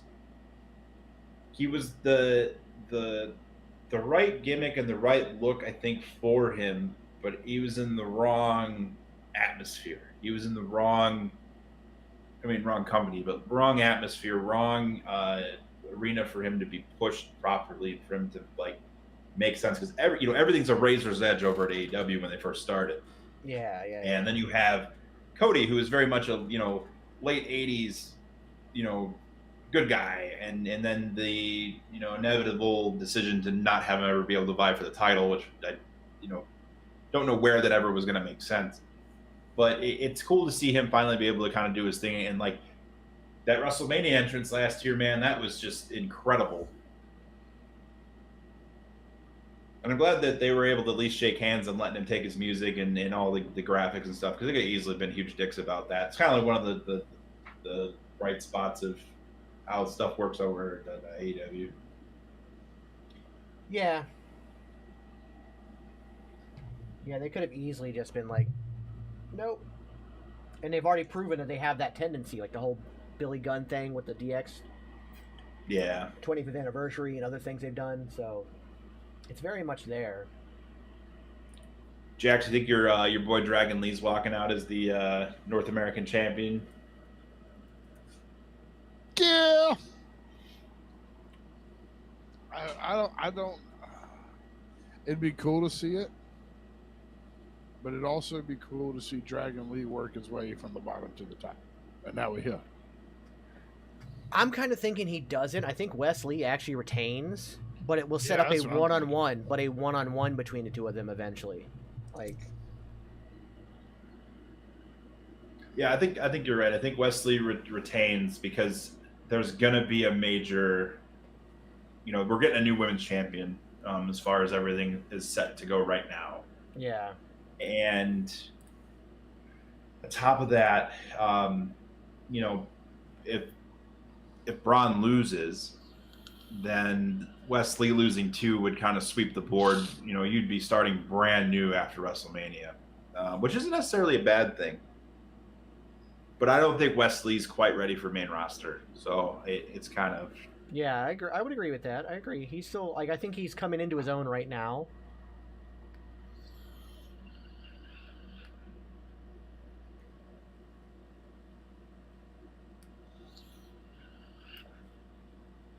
I love cake. I love cake too. Both the Yeah, food cake's and the great. band. I love cake, man. No, from. Ooh, we're getting an Oscar vignette. He's going the distance, dun-na, dun-na. He's going for speed, dun-na.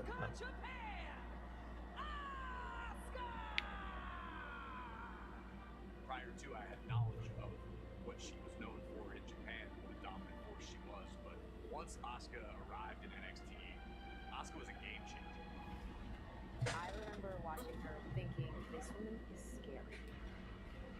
Asuka has run through everyone in the division. NXT, she was like a buzzsaw, and it wasn't long before she became champion. Asuka, middle of the ring. Asuka lock. She's done. The Empress crowned here in Dallas. No one is ready for Asuka. Looking back at that women's title for NXT, I kind of like it. That old women's title? The very first one or the second one? The one that Asuka just won from Bayley. I think it's technically the second one. Or it might be the first one. The more oval shape. Yeah, the real oval shaped one. It looks almost like an Intercontinental the title. one that had purple. Yeah, it had the old purple, and that was the original women's division. And then the second one came out kind of resembling the normal NXT title, just smaller. Yeah, they kind of did the same thing, where they made the men and women's championships look identical, which is fine. I totally understand why. But I think that if there is a redesign for all the belts coming after WrestleMania, like the women's ones will have to, I would like to see those change as well. Something just sets them apart. All the titles all of them look the same, except for the UK and the Intercontinental, Give them some character, give them some flair, make it something new and fresh. Start off, after WrestleMania. Psychological games provide X factor that Bianca hasn't seen, and I don't think she's quite prepared for. WrestleMania is on the horizon. Is Bianca ready for Don't know who that is, Tommy. What if Gallows loses and we get called off to be the force? Gallows, I would not mind seeing Gallows on the main roster. Oh yeah. Gallows, I think it's about there. currently has the entire WWE universe buzzing because I don't know if you know or not, but it's WrestleMania week, and I cannot wait to see how the weekend unfolds, particularly in the case of one of my personal favorites. Yeah, you talking about Seth Rollins? I might be. Seth Rollins has won it all in WWE, but that hasn't stopped Logan Paul from getting under his skin. But Rollins didn't hold back after derailing Impulsive TV last week. Rollins went after Paul. I think also Seth was in his pajamas last week, and then Bayley was in her pajamas this week. Wait a minute. But I think here's the thing, like Seth Seth has been knocked out twice now by Logan Paul. I think they've made Logan look strong enough that he can lose at WrestleMania. Yeah. Excuse me, Logan, can I get a question after everything that happened? Yeah, here's your answer. I beat Seth Rollins again, and I'm gonna beat him at WrestleMania. WrestleMania, I'm coming! Best birthday ever. Any more questions? I'll take it from here. You better watch out, Seth! WrestleMania! Oh, he's still in his pajamas. I like these pajamas though.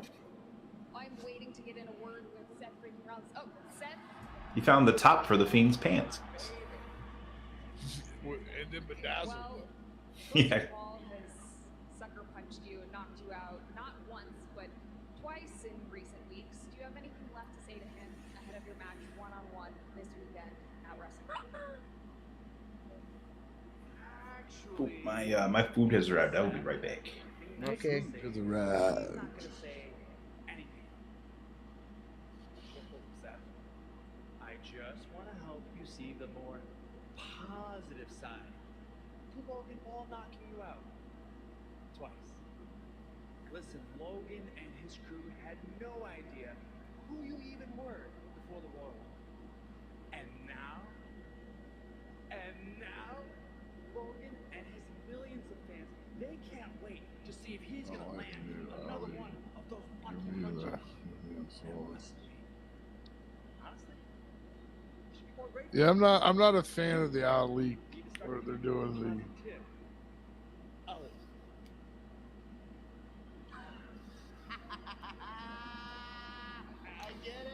Yeah, I don't quite get it either. Positive Ali. Positive Ali. Genius. Genius. I'm putting on a shirt. It'll make millions. He deserves a prize. He deserves a prize. What do you got? You got any prizes for him? Maybe I can get my guy on staff for you. Work on the trip game a little bit, or no. I got it. So remember all those months ago when I was running around on the title, and you were begging me for a fight? That was a long time ago. That was a long time ago. I'm here for you. You know what they say? Good things come to those who wait. So tonight is your night. Mustafa Ali for Seth freaking Rollins. Up next. Beautiful. Rollins versus Ali. And that's not what I was. Yeah. Okay. It is official. Mustafa Ali will go one-on-one. I cannot wait for the new Mario movie to come out, man. Freaking Rollins. I'm excited. I'm worried still, but I'm excited. Not sure if you know who I am, but I'm about to rule the world. But there's one problem. There's a huge... It just seems like something I'd want to watch. Yeah, I think like wholesome, good, just like a wholesomely good movie.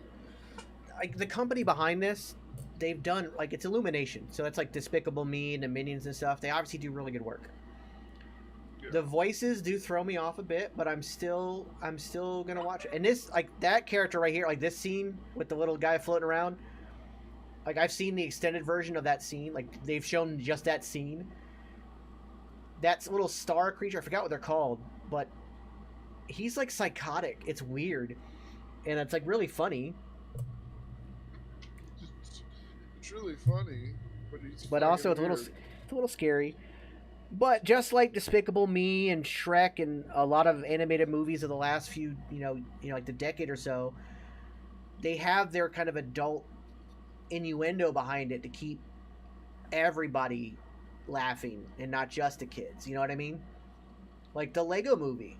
I think the Lego Movie is one of the best movies in the last 20 years. Lego Movie was phenomenal. And that soundtrack by Lonely Island and that song Everything Is Awesome, I rock with that shit, man. That's a great song. But it's a good movie. So we'll see how it goes.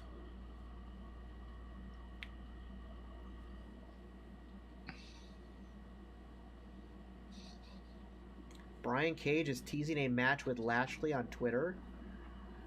I don't know how that'd work out.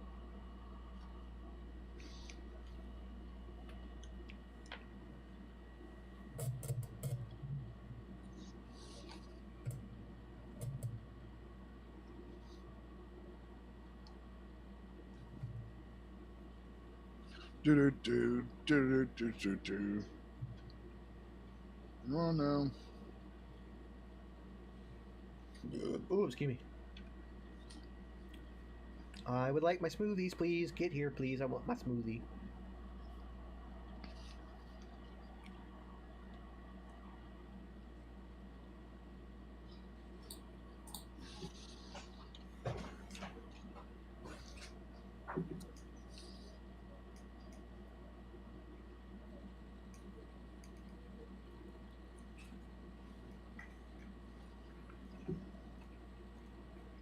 It's always good to see my boy Mustafa Ali in action.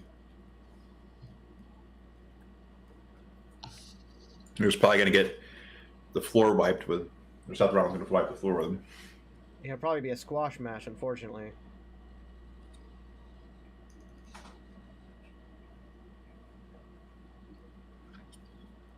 On paper, it sounds amazing. Yeah, on paper. But this new positive Ali gimmick, I don't know about it.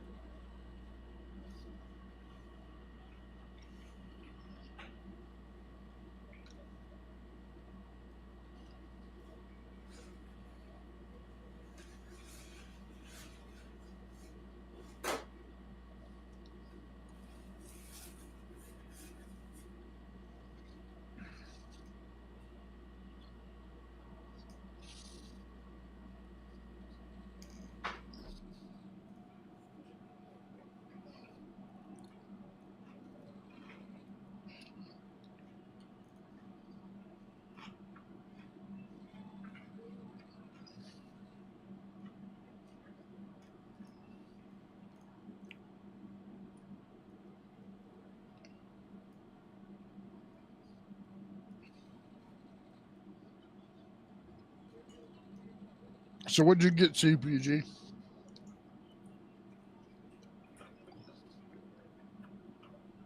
I'm hooked on Wingstop right now. Wow. I don't blame you. I just wish wings weren't so fucking expensive. They've got its 15 wings for, or it's wings for 70 cents on Mondays.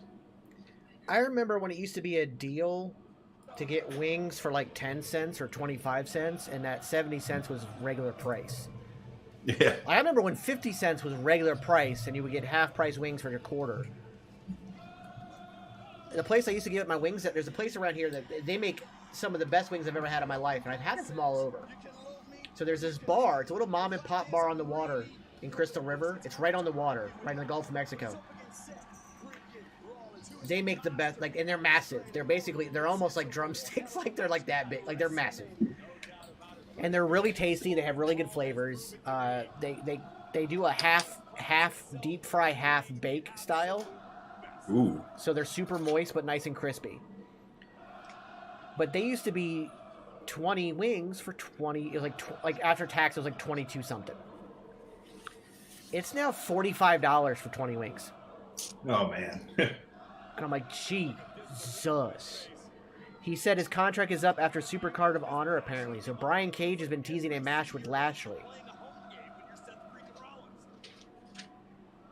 And apparently his contract is up after Supercard. Does that mean that they're losing the trios titles?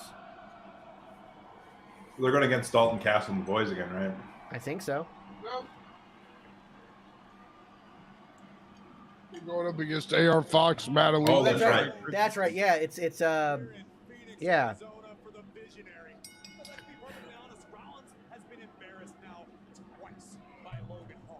Logan Paul's an amazing athlete. He's been a very impressive WWE superstar thus far. But Rollins has been to the top of the mountain. Rollins was humiliated and dropped, knocked flat out cold twice. And Seth's not going to take that. So behind all the dancing and all the smiling, oh, fire raging deep within Seth freaking Rollins. You're absolutely right. And I think Mustafa Ali is on the verge of experiencing that fire firsthand.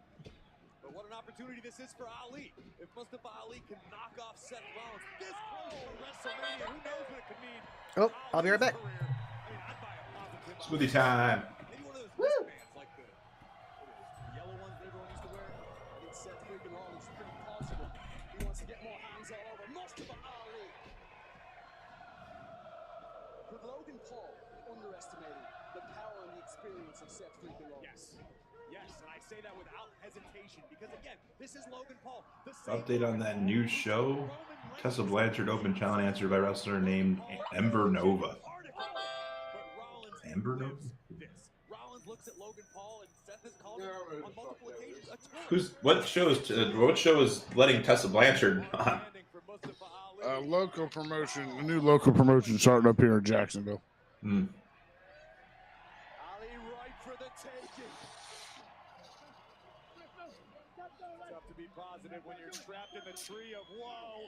Oh, and a stomp from Rollins. That could very well be the fate. Ooh. Social media megastar Logan Paul this weekend. Ooh, that was nasty. Eyes on the prize for It had some zip on it. I'm excited for Supercard of Honor. Who you got for the main event, though? Why would you ask me such a question?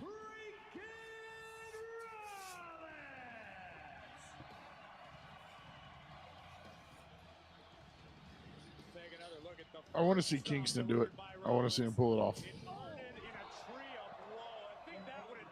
I don't think he's going to. But I'd love to see Kingston pull it off. I don't want to see Mark Briscoe beat Samoa Joe. I really hope Mark Briscoe beats Samoa Joe. I hope that either the show kicks off with that or they're on immediately after Reach for this guy. I got a smoothie. WrestleMania, I finally get my hands on Logan Paul.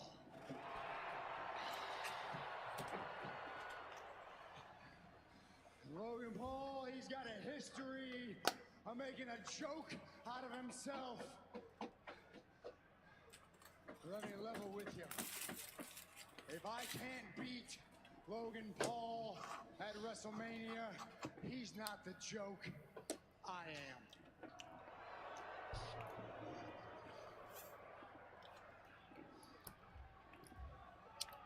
He threw me out of the Royal Rumble. He cost me at Elimination Chamber. He cheap shotted me not once, but twice.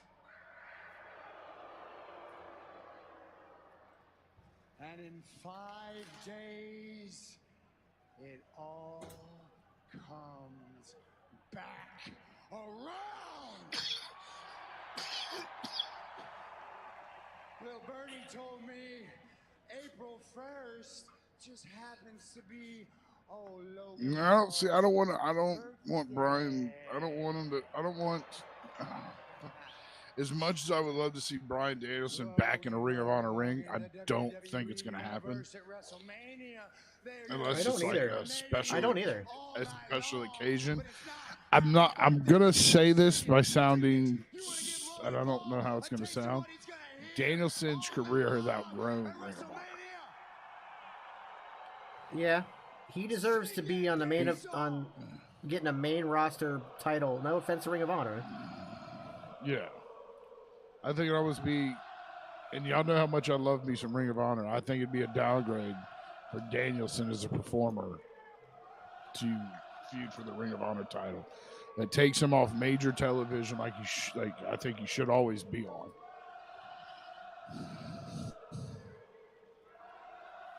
Bye-bye. Beep.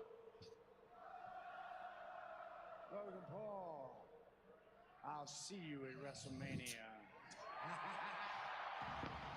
So what are we talking about tomorrow night, Mr. Sherver? Oh, never mind. WrestleMania predictions. Yeah, we're just gonna be, we're gonna be covering WrestleMania, maybe covering some of the what ifs of it. So like we know like Cody's gonna win, but what happens if this was to happen? Like that 1 in a million chance of what it, So what?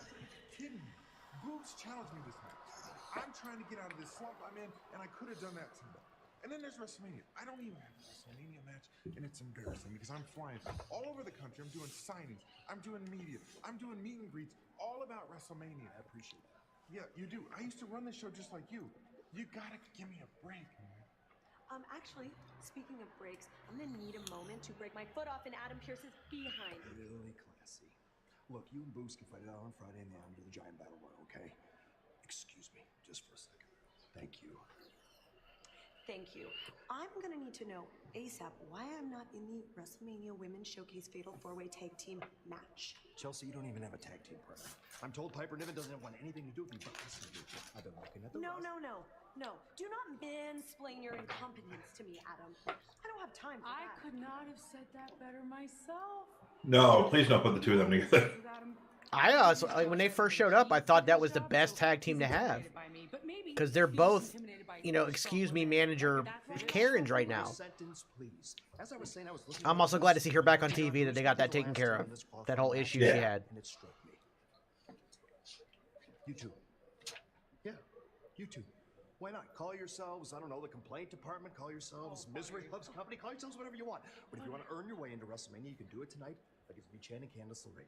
Winning team becomes the final team in the showcase match at WrestleMania. Complaint department. I like that. So you like this? We like it. You like it? Yep. You're happy? First thing you've ever done well. Thank you. Can I have my office back?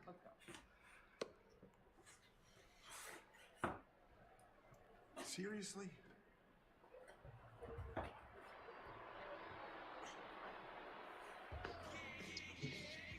This is absolutely massive. A career-altering match. Oh, maybe Mia Yim's gonna eat that pin. And the fatal four-way match, we will find out. Coming up here on Raw. But up next, I gotta get going. It's the biggest match happening at WrestleMania, quite literally. And we're gonna make it official with a weigh-in next. What's going on? Any questions? Yeah, I got one. How about the best network imaginable? Let's invent that. That's what we do here.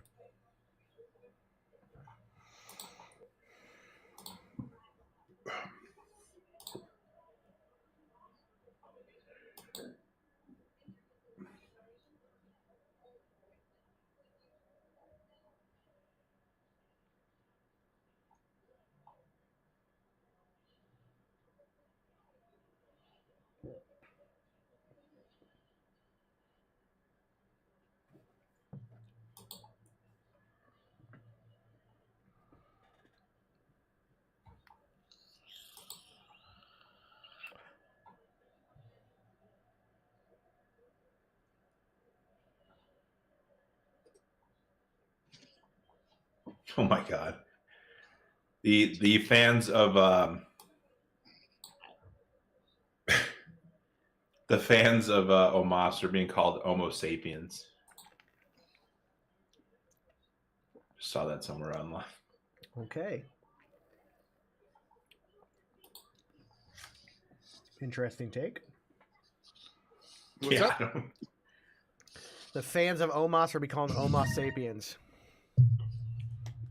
Is that a thing? Apparently. It's not on Twitter, so it must be. Oh, if it's on the internet, it's true kind of thing, right? Mm-hmm. Okay, cool. I'm not slow because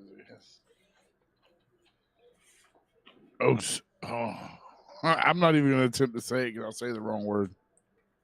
I already know I will.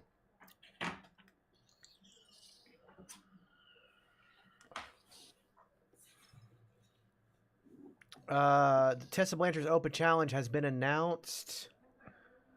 Jayco for 10. That's for the UEW show June 3rd in Jacksonville, or near Jacksonville.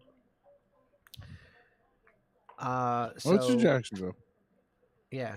Yeah, it's in Jacksonville, right? Yeah, I got that right. Yes, sir.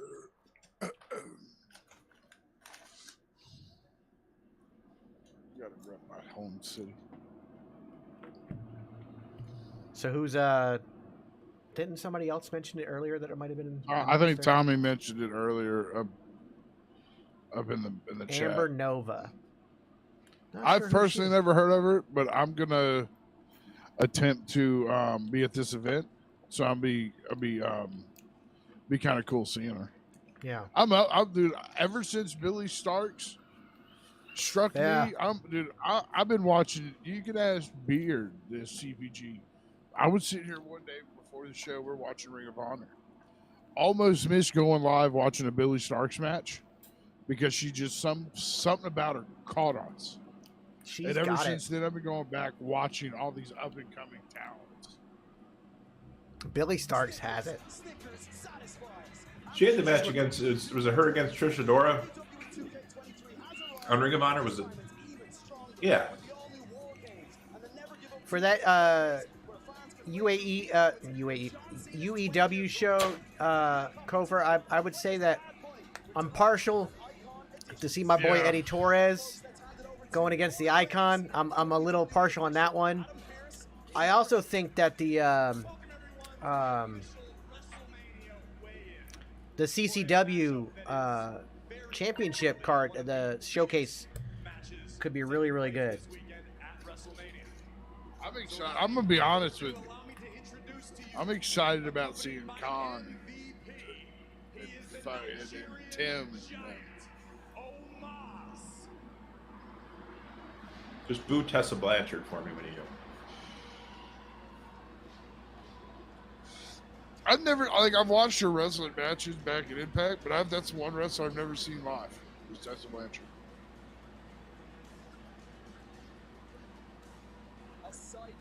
Also really excited. I'm also really excited to see. Tom and Josh should be really good too. I'm excited to see Blackness Jack. Dude. Blackness Jack's that should be a good match. Like he's gonna be awesome. He's gonna probably tear through his opponent, but Blackness Jack should be a fun one to see. It's a good card. It's stacking up to be a pretty good card. I'm excited. Let me tell you why I'm excited from it. I'm a Jacksonville native. I'm born, raised. I have the city's name tattooed across my chest. All right. I am like CPG of Jacksonville. I support my local businesses, and anytime I hear like a new local indie popping up, dude, I get excited.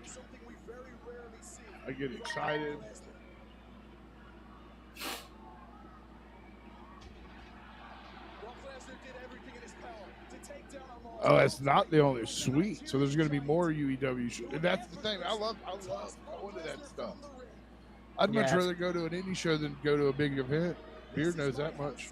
I love the big events, but like there's just nothing better than that indie show feel. You're so up close. It's so personal. It's just that feel of it. So yes.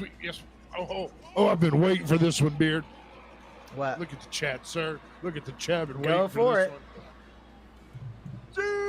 Duval!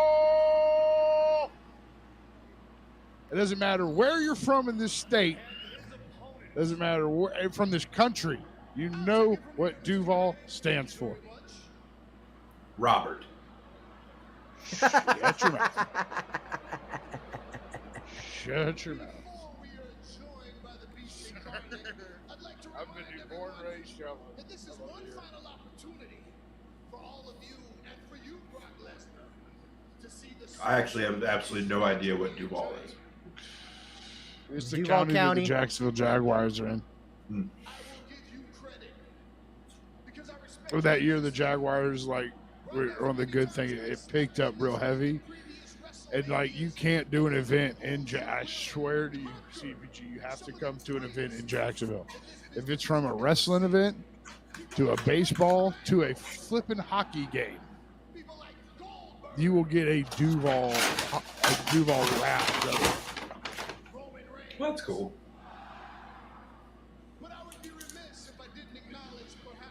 And the people the artists that come here, like Cat Williams did a whole comedy special, and at the beginning of it, he went on about. He goes, "You know where you're at, don't you?" And everyone yells, "Duval." It's our thing. It's our battle cry.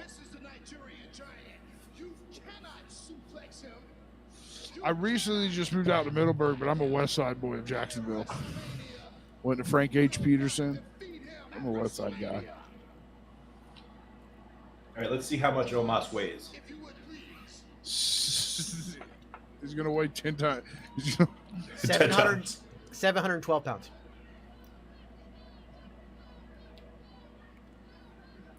410 pounds. He's only 350, by the way. Actually, at 7'3" Yeah, with his build, I can believe 400 or almost. Oh, here we go. Now, I worked on the west side. I worked at all the bars on the west side, like Flash Dancers and SOS and Cocktails. Those are names West Side people will. Those are staples on the west side. Those are bar spots. And yes, they are all adult bar spots. Flash dancers. I did, dude. I was a GM for that bar. I loved it. you gotta remind me, dude. I'll tell you some stories. When we go off there, I'll tell you some stories, buddy. You know what? I gotta say this. I've had a great day. We got some good news today. One more CAT scan. Then the final deadline. No day past it is April 17th. They've given that. They will have a full answer April 17th. Praying everything that it's no. They'll have all these different CAT scans. They'll have all these different tests done. All his medicine and stuff has been going through his system long enough for them to monitor it. That is our date. There's light at the end of this tunnel. That's good. I'm glad to hear it. And I got to think, Beard's been there for Beard has literally been there from the jump of this. Like, I was at the airport and hung up the phone. I said, "So Beard, Pops is in the hospital." He went, "Since when?" I went, "Since Saturday."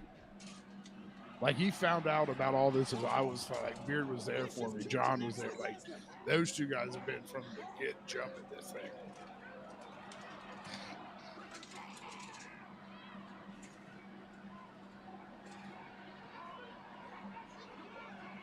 We were making a muscle real strong. Yeah, Flash Dancers used to be the spot until it changed owners 600 times, and I haven't been there in like 3 years, so I probably wouldn't even know anyone.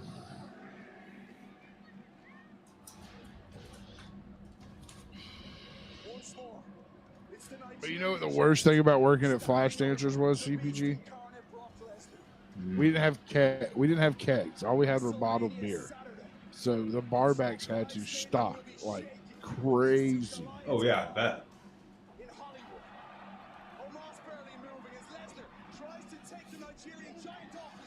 Yeah, beer bottles become projectiles in places like that too. Yeah, dude, here's a story I can tell on air. Yeah, it was the end of the night one night, and this dancer like would not go home with this guy, so he got upset. Threw a pint glass at one of our glass mirrors. Shatters this pint glass, shatters the bottom of our mirror. Ends up bumping some of the glass, ends up hitting our bouncer, whose name is Big Rob. And you know when you get names like that, you're pretty big boy. Big Rob continued to help the gentleman out the door, who was being very, inappropriate. So Rob helped him out the door. But I just remember like going, man, people are nuts. Like, you will learn some life lessons working in bars. Oh yeah. And you will meet some interesting people, and you will meet some people that you can call friends for life, and you'll meet some people you don't want nothing to do with. But it's great listening to their stories. Yeah, Tommy remembers that night.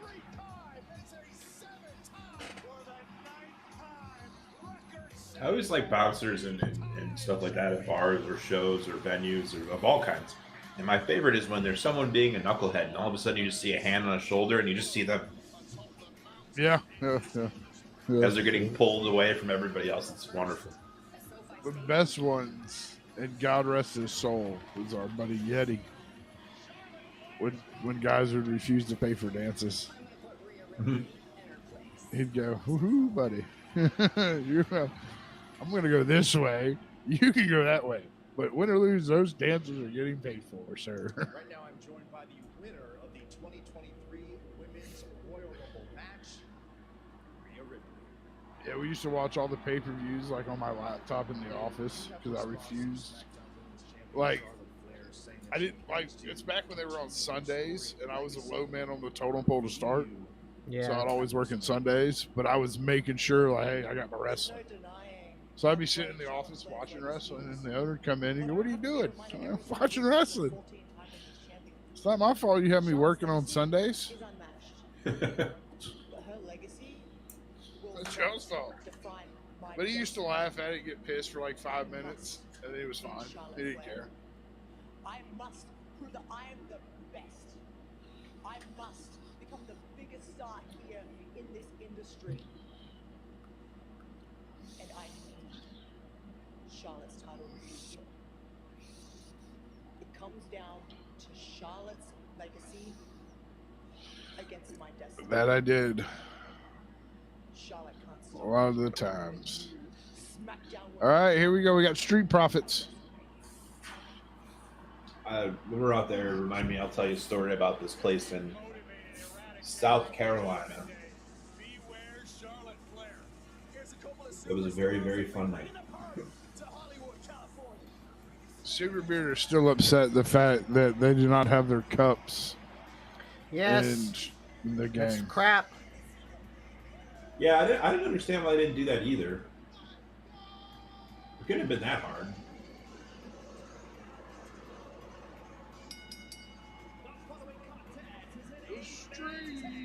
Come on, they're in California, aren't they? I think they're in Vegas. Oh. I don't really know where they're at.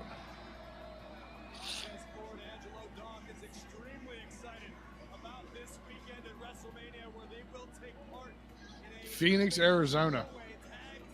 Oh, it's Sunday or Friday. They're Okay, in. so they're in Sun Gear. Okay, I'm trying to like pinpoint what the. It was the last team Friday was they were in for Vegas.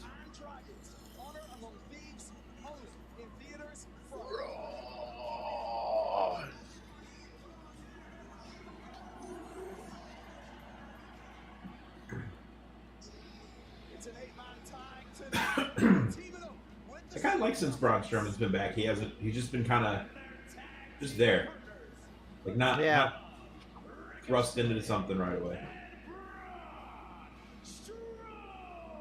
I do find it kind of funny that when he first re-debuted, it was it was a 4-way tag match and he destroyed everybody, and now he's in a tag team.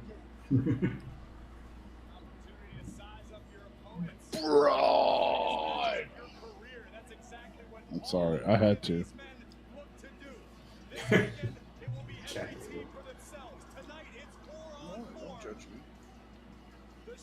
All right, so Chad Gable eats the pin here because Otis. All right. Did now I have something because we are called the Geeks and Noobs. I do have something non-wrestling related I would like to ask y'all. Okay. Have y'all kept up with The Mandalorian? Have y'all seen it yet? No, I forgot. I have not that seen the newest one. I forgot the new one was on actually, so I have to go back and watch it. Okay. Okay then. Zip it. Oh. Lock it up. Throw it away. For this week, Ginger, are you free anytime to go see John Wick 4? I can't guarantee. I might. Thought we do that show Thursday, don't we? Yeah. I'll buy your ticket. That's not a problem. I just need to know if you can go see it because I want to do a whole. I want to talk about John Wick 4. Yeah, I got free time Thursday. Yeah, Mom's taking Dad Thursday. Okay, so you I got just have to wait for them Thursday to get home. Thursday afternoon. Yeah, I can go Thursday. Okay. I'm pretty sure I got it. I got ball field payment and everything. Okay. Don't forget, everybody, download Mech Arena. Help out the channel. Get yourself to Arena Division 9. You also get a cool package with a mil-spec legendary skin, 500 XA coins, and 7,000 credits by using our link that just popped up in the chat. You have till next Monday, so basically Sunday night, to get to Area 9. It's a fun 5v5 battle royal game. All kinds of different mechs. It's tons of fun. Mech Arena.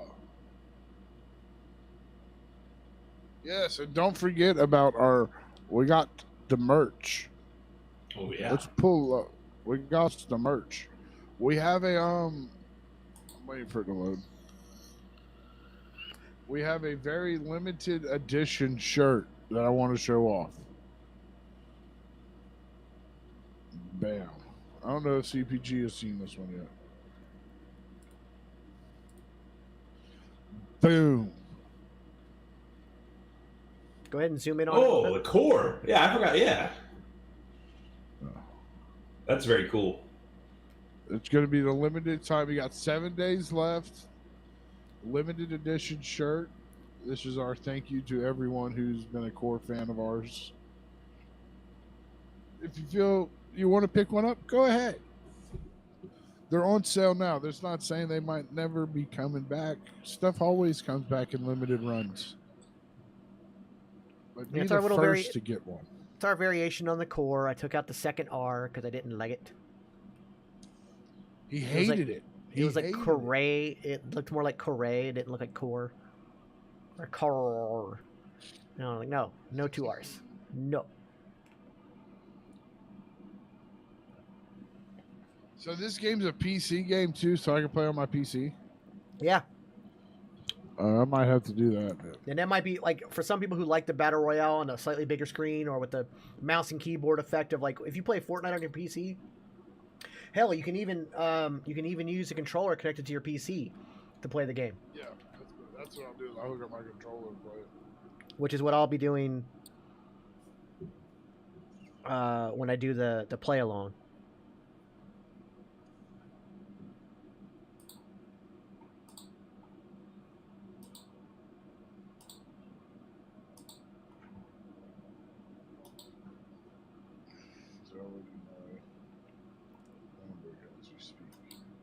Yeah, I'll probably download it tomorrow. It is designated laundry day tomorrow. Perfect time to play. You got that downtime between loads, man. Yeah. Ooh, look at this Finn Balor promo. Or package. It was always going to be this way, wasn't it? You and I, dragging each other to the lonely, wicked structure inside Hell in a Cell. Now you are familiar with the cell. You say you thrive in the cell. You say you were baptized in the cell. And now, you unlock yourself inside the cell with me. Don't you know? There is nothing more dangerous than a caged demon. Oh, we're getting Demon Balor. We're getting evil Demon Balor. Light your candles. Do whatever it is. Also, rumor has it that Gangrel will be there alongside Edge. And even have a spot with Damian Priest outside the cell. My demons. I'm so excited for the demon to come back. Yeah. I haven't seen him since the rope broke. Yep. Yeah. Oh yeah, dude. They're. In WWE, there is no better venue to settle a long-standing score than inside Hell in a Cell. And this WrestleMania weekend, it will be the Rated R Superstar, the Hall of Famer, or in his words, the Devil, Edge, versus the Demon, Finn Balor. Instead of the red, I want to see him do purple and black. 13,568 in Phoenix, Arizona. You're looking at superstars headed to WrestleMania, but they'll team up tonight. Late man time. And their opponents. First, the team of...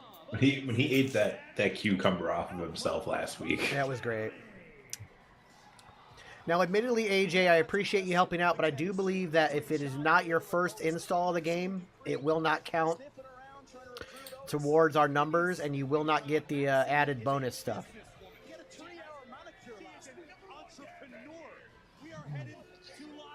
Ray! Ray!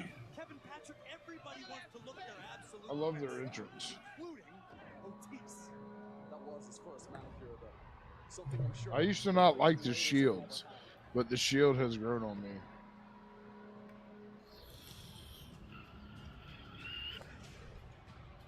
I think the Shields worked a little bit better when they were a face team. But And their tag team partners, accompanied to the ring by Valhalla, Eric and Ivar. because like the whole like banging on them and like getting the crowd involved. Two of the most vicious superstars on the roster, walking right past their teammates tonight in the Alpha Academy. Jack Cable's like they just walked past and he's like, all right, thank you. Yes, Tommy, that is Sarah Logan. And there's no such thing as a dumb question. The only dumb question is a question not answered or asked. I fixed it. This weekend at WrestleMania, it will be a fatal four-way tag team showcase match where all of these duos will compete against the other. Tonight, it is 4-on-4 8-man tag team action. Strowman and Ricochet teaming up with the Street Profits against the Alpha Academy and the Viking Raiders. And much like we saw There's nothing up here, dude. Ma'am, there's nothing up here. All four teams, I should say, All right, lock up. familiarize themselves with their opposition ahead of this weekend. Well, we saw the Viking Raiders' intentions. Beard, did you set up a group for the mech arena? No, I don't remember. Does this game have alliances? It's an opportunity to inflict damage on Is your there opponents alliances? prior to the matchup. Let me get this thing installed. Corey, how much could a victory for any of these tag teams at WrestleMania do to propel them forward into the tag team conversation? I would imagine put you right to the top of the list. All right, for tag yeah, team there's titles. clans. How do I join it? How do I create a clan? Maybe whether it be the Usos or Kevin Owens and Sami Zayn.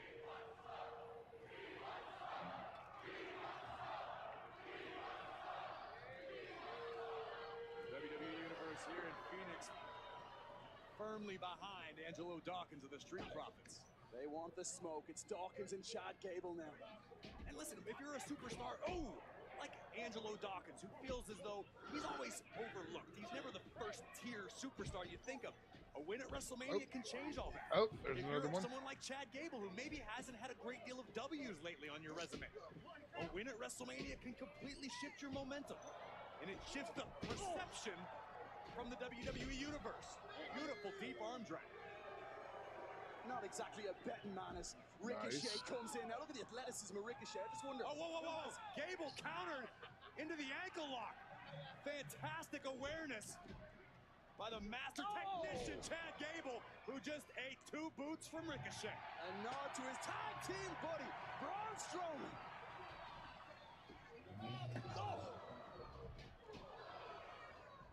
Oh man, this is the only tandem that haven't been champions as tag teams in WWE amongst this group. Okay, you don't do the clans until Division 8, and that's only one division away from Division 9, so I'm not too worried about the clan. At his tag partner's expense tonight. Here comes Tez. They've got a little flashy paid for it, but returns the favor. Steamboat-esque arm drags, fantastic. Gable now. Out gets Montez forward quickly. Who could forget? Let's cover here for Montez. His heroics at the Elimination Chamber look like Spider-Man. All right, I'm doing the tutorial, and it's actually pretty fun to play. Yeah, I enjoyed this game. I've actually played it before on my old phone. Forgot to re-download it, but it's a lot of fun. Yes, wait a minute. Here comes trouble. There's a lot of meat in the ring right now. Oh, the 3 big boys. Eight-man tag mayhem on Raw. Ooh. Behemoths inside the ring. Ivar, Otis, and Strowman. That's got to be what? Near a half a ton of humanity right now. Oh! Goes after Strowman. And Otis just launched. Damn. Did you see that? Yeah. Wow. Like shiitake. He lost his footing there, but it was a good recovery. He covered it great. Yeah. Alaska is a fearsome place. You know, I watch these shows. I have a commercial for these wild outdoor shows right now. Mhm. I watch these shows and I think, you wouldn't think you'd learn from the first time you tried something that stupid? I just hate how fake they are. Naked. My Naked favorite and one was Afraid. I think it's the Dual dumbest Survivor. show. Dual Survival was my favorite because it was a survival expert who was an ex-Green Beret, and then you got this like hippie dippy guy who hasn't worn shoes in 30 years, and all he does is bitch the entire time. And then like they go through 3 hosts before he gets through a solid like 2 seasons with the same guy because all he does is bitch. It's just like, I don't know if I can go down that. I don't have shoes on. It's like, well, fuck you, dude. Why aren't you wearing shoes?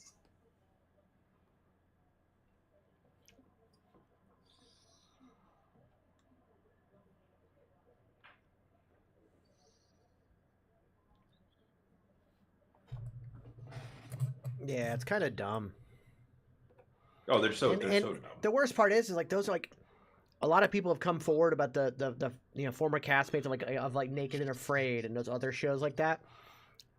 They're like, first off, there's a resort like less than half a mile away from wherever they're at. There's nurses and shit all around. Like, it's the most fake bullshit. And that Alaska one is no different. Like, as soon as the camera's cut, they're staying in they're either glamping in like cabins or like high end tents with generators and shit, or they're in a fucking hotel. The like Survivor Man, the Les Stroud stuff, that guy was legit because he got like evacuated for jaundice like 15 times. Yeah. Like motherfucker was turning yellow and shit.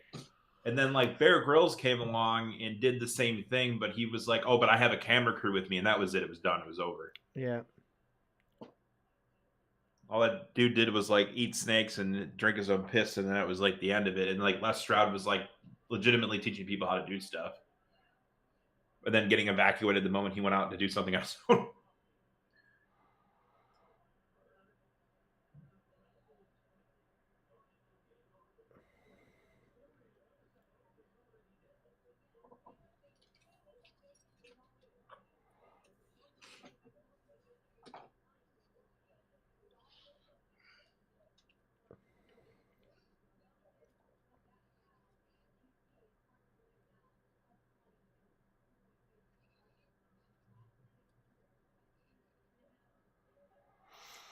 It really helps getting all those bonus coins, man.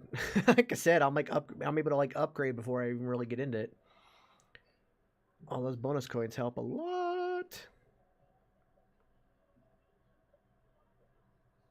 WrestleMania Raw. Swear to God, I'm gonna ruin all of WrestleMania for him. I said what the announcement said. We didn't get Well, to hear I it. ruined the match. Look at Sarah Logan at ringside, like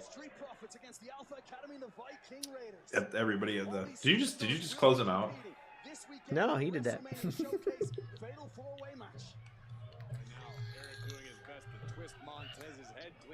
Come on, Ginger, come back. I don't like for people to see me cry.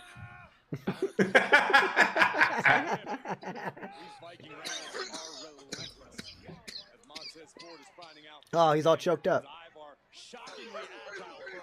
Oh, it's so sad. This is just nasty. 4 fists. I think that qualifies as clubber.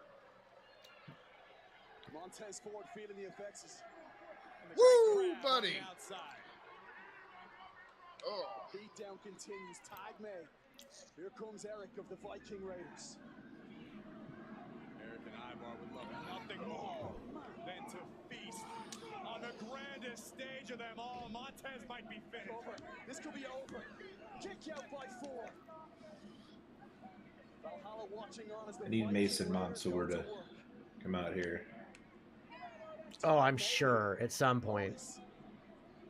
Yeah, there's just watch. No one watches TV like that. Forgetting just how brutal Otis can be inside the square. You know what?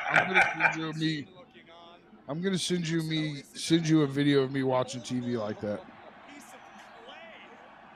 Look at this animal magnetism. Phoenix just came to life.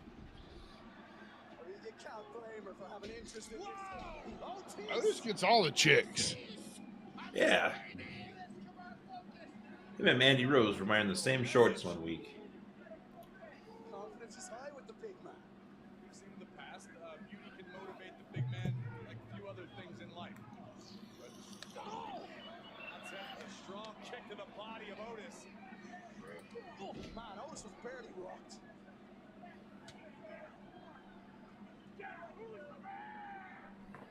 down Montez. It's hard not to be so incredibly excited. 5 days from now, Hollywood, here we go for WrestleMania. Otis is rocked. The big man on spaghetti legs. But can Montez make the tag? Tez, tag me. And here comes Angelo Dawkins. Yeah, that's what I'm saying. I'm probably gonna like it too if I can play it on my computer. Dawkins momentum for the moment. Fantastic agility. And a corkscrew back elbow. AD is on fire. All over the big body of Ivar. Oh. What a right hand by Dawkins. There's that athleticism you speak of with Ivar. Tag made. Here comes Eric.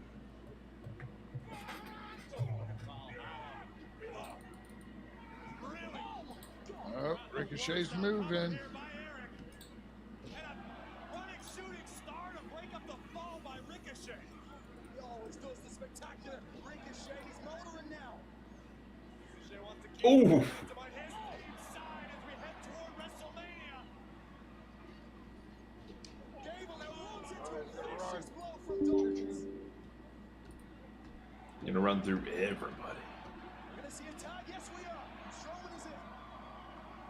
I think Phoenix is about to be Oh my god, this fucking killed Chad Gabe. Oh, Jesus.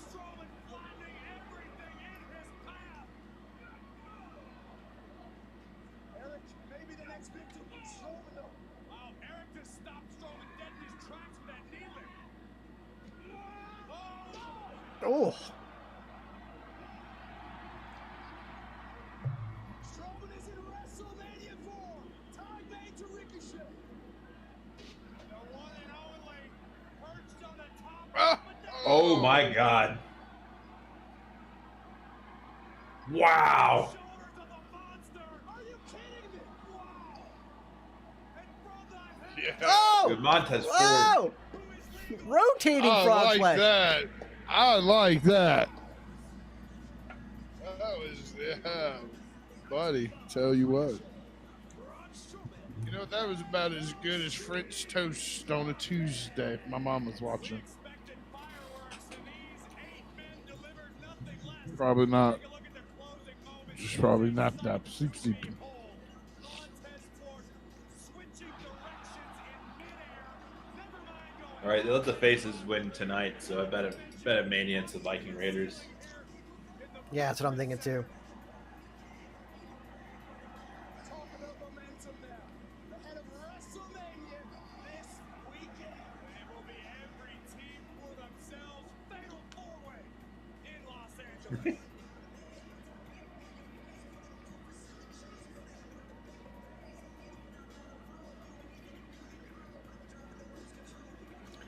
I may just do my playthrough after the show's over. Do it tonight. I'm not tired. Oh, Get it I over with.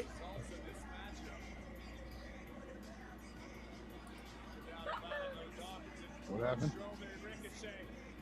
The game just took over my. The game just took over my computer. No, not yet.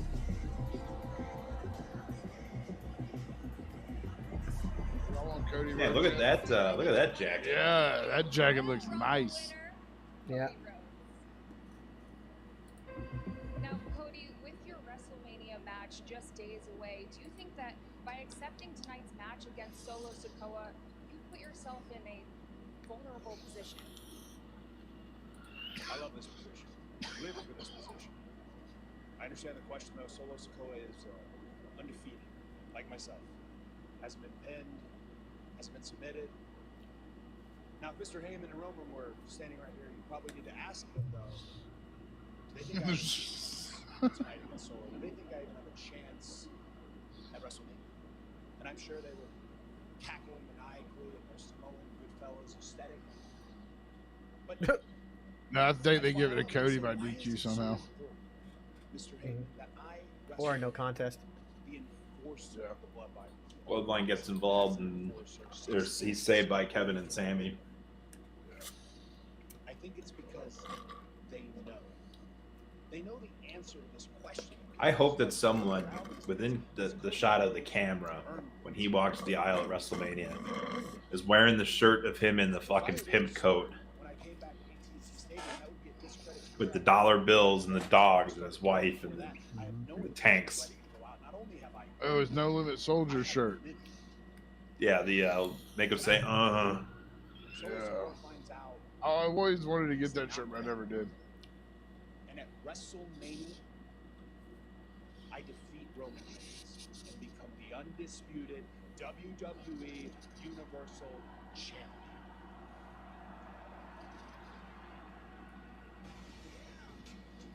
Can the American Nightmare realize his dream at WrestleMania? Yeah, Tommy, I think you're right on the money there. I think the Usos come to help Solo out, and then Wait, watch your TVs.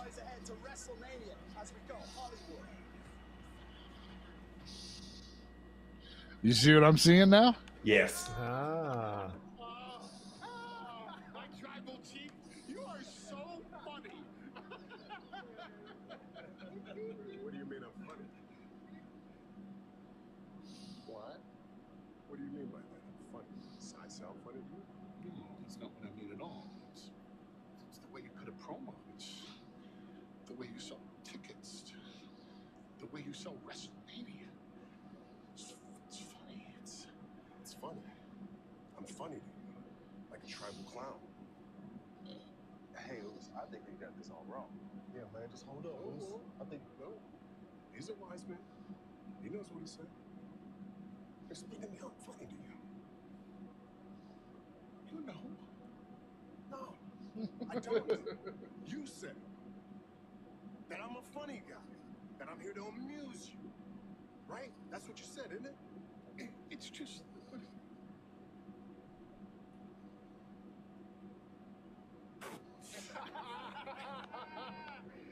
You better watch this guy. You better watch it. I don't know about this guy. Every once in a while, I wonder about you. Who's this guy? Is this a check? Get this guy out of here. You believe this guy? Just last week, he was asking for WrestleMania tickets.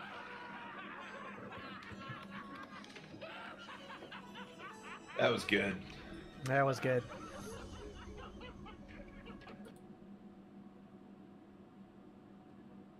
That was really good. You really are a funny tribal chief.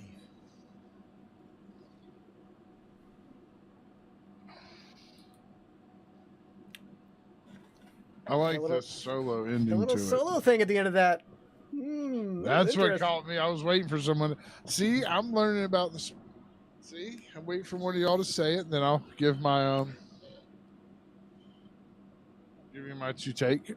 But I like the Solo interaction into it. It was really. Yeah, so I think when we're done with here, Punk Driver, we'll throw up the ending screen, and then I'll make some changes behind the scenes. I'll keep it running. I'll change the title in Twitch, and we'll just keep it going. And I'll just go ahead and do the 2-hour gameplay stream. I got it up. Sweet.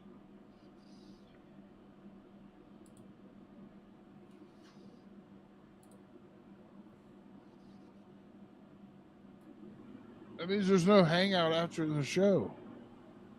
I like the hangouts after the show. Or you can hang out with me in the game. Okay, shit. I think I'm gonna play again tonight. So there I go. Probably hang out in the chat for a little bit before I go sleepy sleep for the night.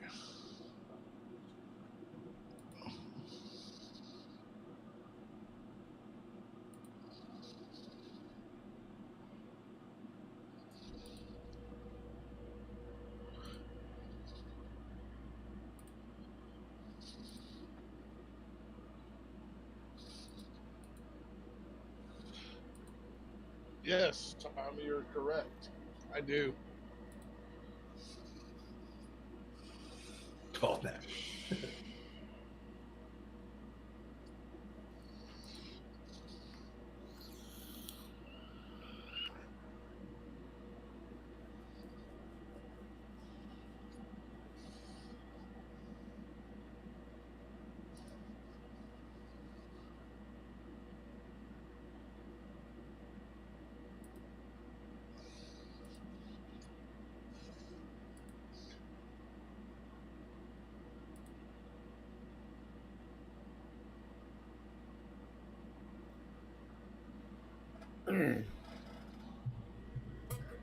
Monday. That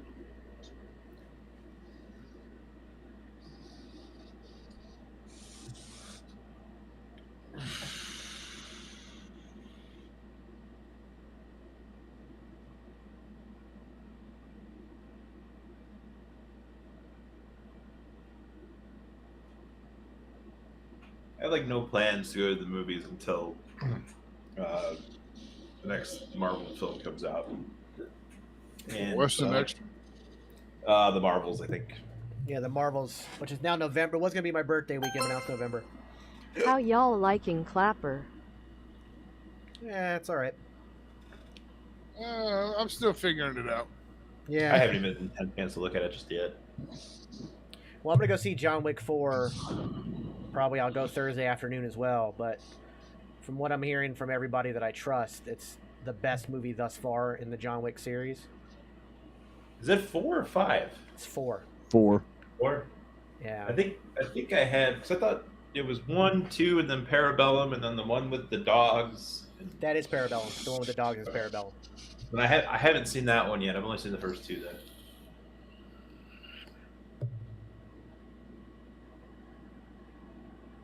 It's crazy that a movie that was meant to be a one shot, that it was just kind of a no nonsense script. They didn't have any like universe built around it or anything. It wasn't meant to be anything. Has turned into one of the best universes in a film, especially in the action genre. Like far and away, one of the best universes ever. And done so well. And each film just gets better and better and better. It's a really good amalgamation of a lot of different action movie style, filmmaking. There's a little bit of Guy Ritchie there. There's a little bit of what's his face, the one who did Hard Boiled, and what are those the China fat John movies? Woo. John Woo. Yeah, John Woo. Yeah, there's a little bit of all that in there. Yeah. Well, John Woo walked so that John Wick can run. He basically invented that gun fu. If you watch, Hard Boiled, or what was the other one with, what's his name? Face Off was a John Woo movie too. Yeah, it was. I will say that John Woo's American movies, though, are kind of watered down. Like, he is a little bit neutered in America. But what he does, his original, like I said, Hard Boiled, one of them. What's the other one? The Killers. Absolutely 1,000% a John Wick film. Like it looks like John Wick done in China. And so I think the director, who is a former stunt, or technically still a stuntman because he still does stunts, Chad Stahelski, I think he might have worked on one of those. I don't know if it was Face Off or one of the other ones that John Wick did, or John Woo did in America. But yeah, they also worked with Keanu on The Matrix. So they were very much involved in that renaissance of action films. AJ has a great suggestion for a Thursday stream. Movies that should get sequels. Should have got sequels. Spaceballs. Titanic. It did get a sequel. Oh. What? I'm not joking. Look it up. FDR American Badass should have. I think they mean. I think they're talking about legitimate sequels and not parody sequels, because those aren't sequels. I looked it up one time. It's like the Titanic 2. It has this whole thing on how they resurrected the ship. And it fucking sunk again.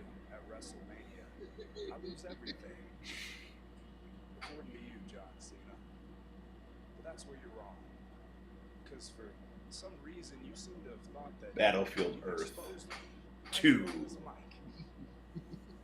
exposed yourself. You showed the entire There's got to be a good caravan of garbage on that pile of shit. No, they won't touch it with a 10-foot pole. Oh yes, okay, I gotcha. Should have known that. I make my entire half my amusement is making fun of those people. I want a Helen Keller versus Nightwolves sequel. If you like Helen Keller versus Nightwolves, I believe it's free on Amazon Prime. It's called FDR American Badass. It stars Barry Bostwick of the Rocky Horror Picture Show is FDR, who contracts polio due to a werewolf bite. It is fantastic. Jackson and I watched it while we were very intoxicated in various different manners and had a wonderful night. I don't do this for some kid growing up that wants to be the next Austin. We decided that's a movie that Beard would not want to watch. Why would I want to watch it? I don't know. It just gives me a no Beard feel. Yeah, me too. But I can't remember what exactly pinpointed. We were just like, I don't like. Nope. It was one scene. We went, well, that throws Beard out of the question. Was it when he won the election? It might have been. I think it was that one. It was one. It was one certain point where we were like, "Oh shit!" But we finished it because we were determined. Kevin Sorbo cameoed as the ghost of Abraham Lincoln. Oh Jesus! Yep. And there's Sam, the bald eagle of justice. The guy that plays Jar Jar is in it for a little bit.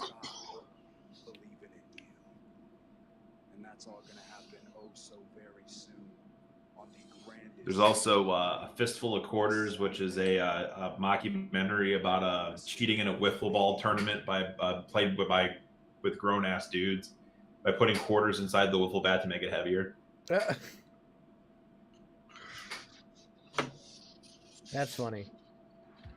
Then there's Darnell Dawkins' Mouth Guitar Legend, which is about a guy who grew up as the adopted brother of Jimi Hendrix. They came up in the same orphanage and were adopted together.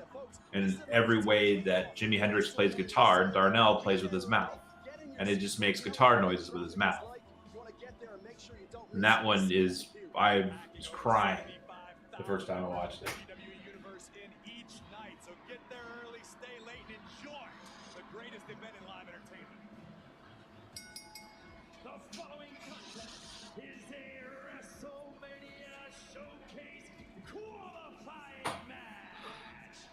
Introducing first, Sonya Deville.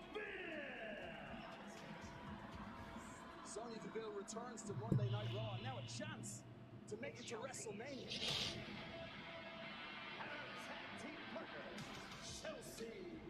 Oh, Candice LeRae. I love me some Candice LeRae. She's so just adorable looking. I just want to put her on my shelf. The shirt that Grayson Waller was wearing with her on it is a pro wrestling T-shirt. Yeah, it's a throwback shirt.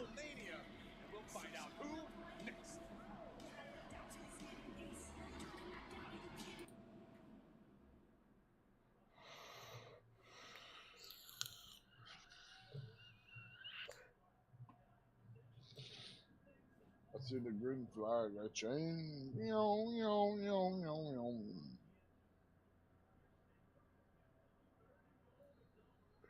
Make a left turn. Another left turn. Oh no, that's the IndyCar. Yeah, this is IndyCar. Never mind. Yeah. And once a year they do right.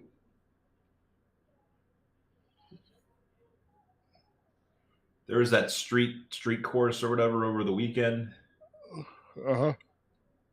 And I couldn't tell you what happened. I fell asleep watching it, but it was definitely going.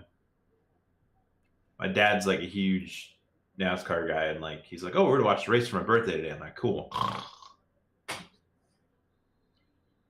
There's a lot of monster motocross stuff going on this weekend. Also, I watched.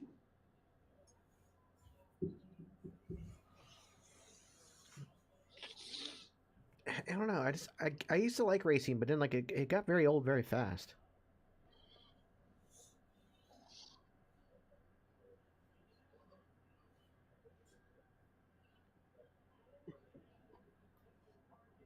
I could never really get into it. It was kind of like, oh, you gotta like this. I'm like, I don't like this. I want to watch pro wrestling. Yeah. Oh, they're doing a Wheel of Fortune with WWE superstars. I love watching game shows with famous people because it shows them how much smarter I could be.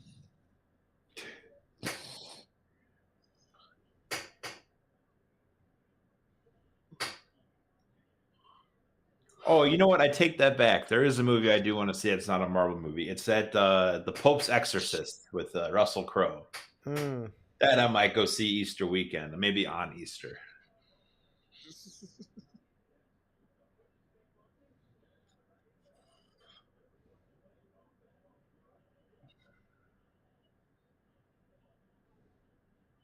There was another like exorcism movie with Anthony Hopkins called The Rite.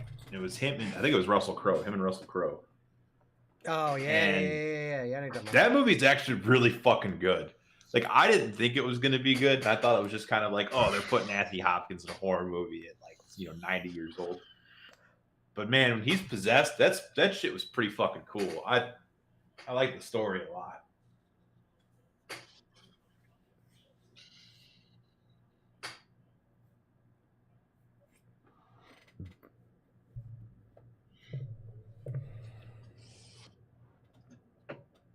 All right, guys, I gotta step away and give Dad a shot real quick. All right. So, looks like getting to Division 9 won't be that hard. Because once you hit 200 XP, you get to Division 10. Like, so it counts down. It goes like 10, 9, 8. And you have to get to Arena Division 9. So the first one you get to is 10 at 200 points. And then once you hit 400 XP points, you're at Division 9. So it's really only 2 levels you got to get through.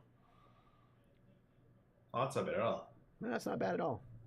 I hit the thing and I did the tutorial. I was doing the tutorial, but it didn't like shackle me to the channel or anything. I don't know if I was supposed to sign into something first. No, once you go a little bit further, then it gives you, it'll all of a sudden it'll pop up on your screen, claim. Oh, okay. Yeah. So after you do the tutorial and you do a couple other things, then it'll do it. All right.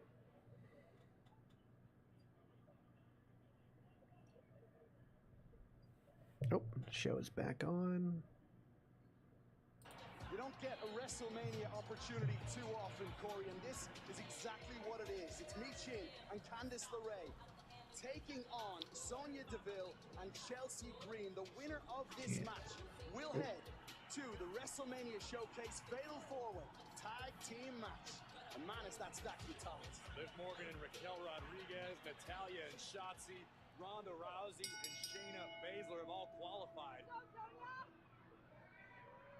What about Sonya Deville and Chelsea Green? I wonder what the chemistry will be like between the pair talking their way into this match. I think Adam Pearce just Got one. Oh, no. I can I gotta reload. understand that Chelsea Green has a tendency to be a bit grating on the nerves. Sonya Deville shares some of those same qualities. I can't necessarily blame Adam Pearce for putting this team together, but he might have inadvertently created a pretty effective tag team. Sonya Deville checking her run. Oh, Chin really looking for that breakout moment here in WWE. She's flirted with success on numerous occasions, but This is probably way easier with a keyboard and a mouse than it is on the phone. Yeah, the Hear phone that? can be. I'm just old. oh, nobody home. Deville out of the way. Candice LeRae, of course, she's got some WrestleMania weekend plans already as her husband Johnny Gargano will compete at NXT Stand and Deliver Saturday morning. Grayson Waller and Johnny Gargano. All right, I was the MVP. Arena. Many folks, of course, will be headed to both Stand and Deliver and WrestleMania following. This is a whole new map. I've never seen this one before. Tag is made. Sonya and Chelsea working relatively well together thus far. Still early in the matchup, an impressive tandem show of power, but changing the game. Double neck breaker. Can Michin make the tag to Candice LeRae? Yeah, well played. Michin and tag made. Candice LeRae has ideas from a height. The Poison Pixie from the top takes down Green and DeVille.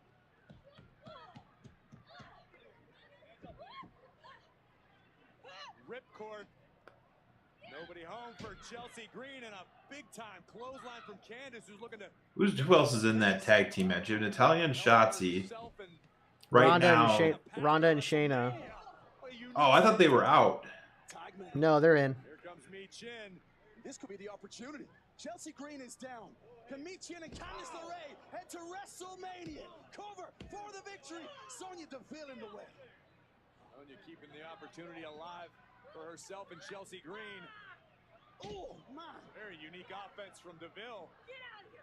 What? Turn around, Sonya. Michin with a drop kick. Chelsea looking for a pump kick, but Michin out of the way. Damn. Chelsea might have been seriously injured. The official with Wow. a check on her and unprettier by Green. Nails it, hooks the leg for the victory. Chelsea Green and Sonya Deville are headed to WrestleMania. Here are your winners.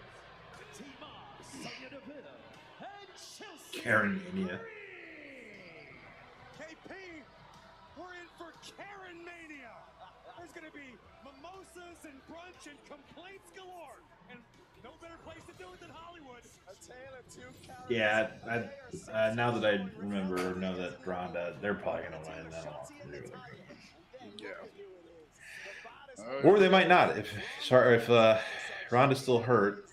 What a match that promises to be from Hollywood. Yeah, I don't know.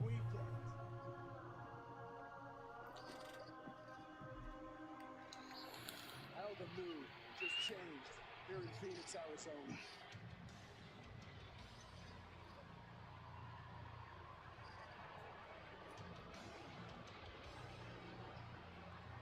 Yeah, so Ginger, like I was figuring out, you only have to go 2 levels to get to level 9, because it counts down.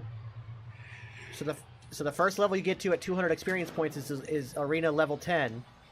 The next one you get to at 400 experience points is 9. So you've only got to get through 2 levels to get what you need to get to. Oh. If they were still hard, they could call up Caden and Katana to take their spot if Ronda's still injured. Possibly. That's always up there in the wheelhouse. What a match we've got coming up. We all saw what happened Friday Night SmackDown when Rey Mysterio reluctantly, in the end, was pushed over the edge, and he'll face his son Dominic at WrestleMania. But first, it's Damian Priest. Hey, WWE Universe, Chris Pine and Michelle Rodriguez are bringing you an exclusive look at their new film, Dungeons and Dragons: Honor Among Thieves, only in theaters Friday.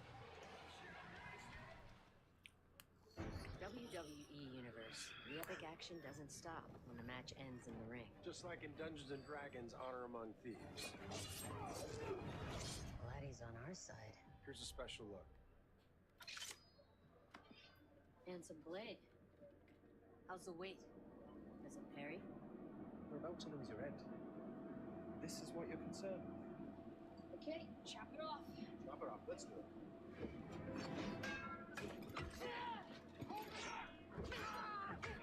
Oh shit.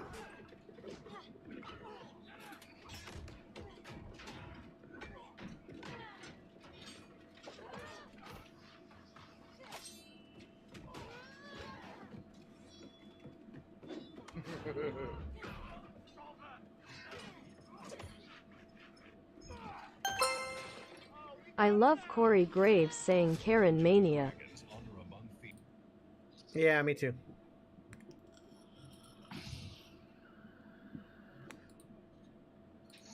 Success in this business is 90% physical and the other half is mental. Now listen up. If you find a toilet in your dreams, don't use it.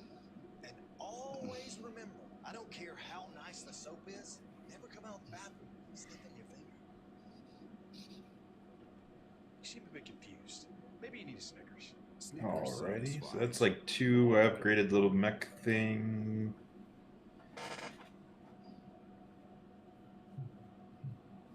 Crates. Is it after the crates?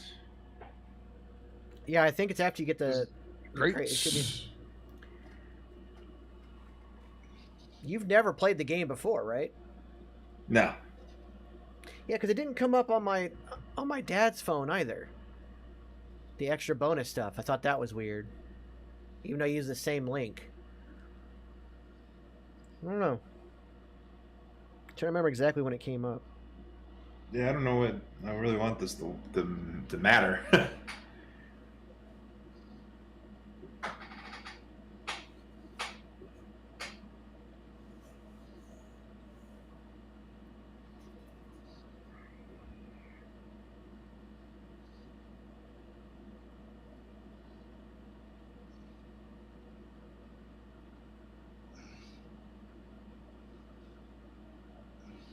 Loaded tots.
Oh, there's a new show premiering after Raw next Monday.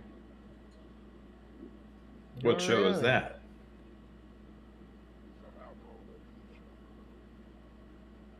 Chrisley knows the outdoors. Oh my god, what's a tent? Oh no.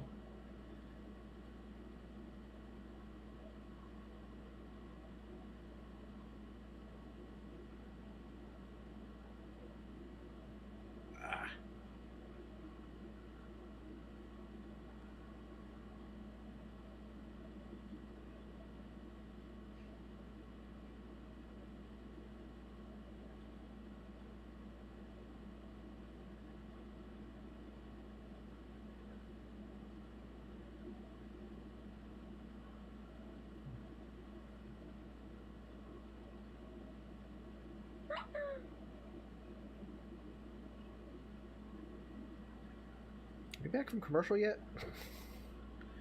A long commercial. There we go.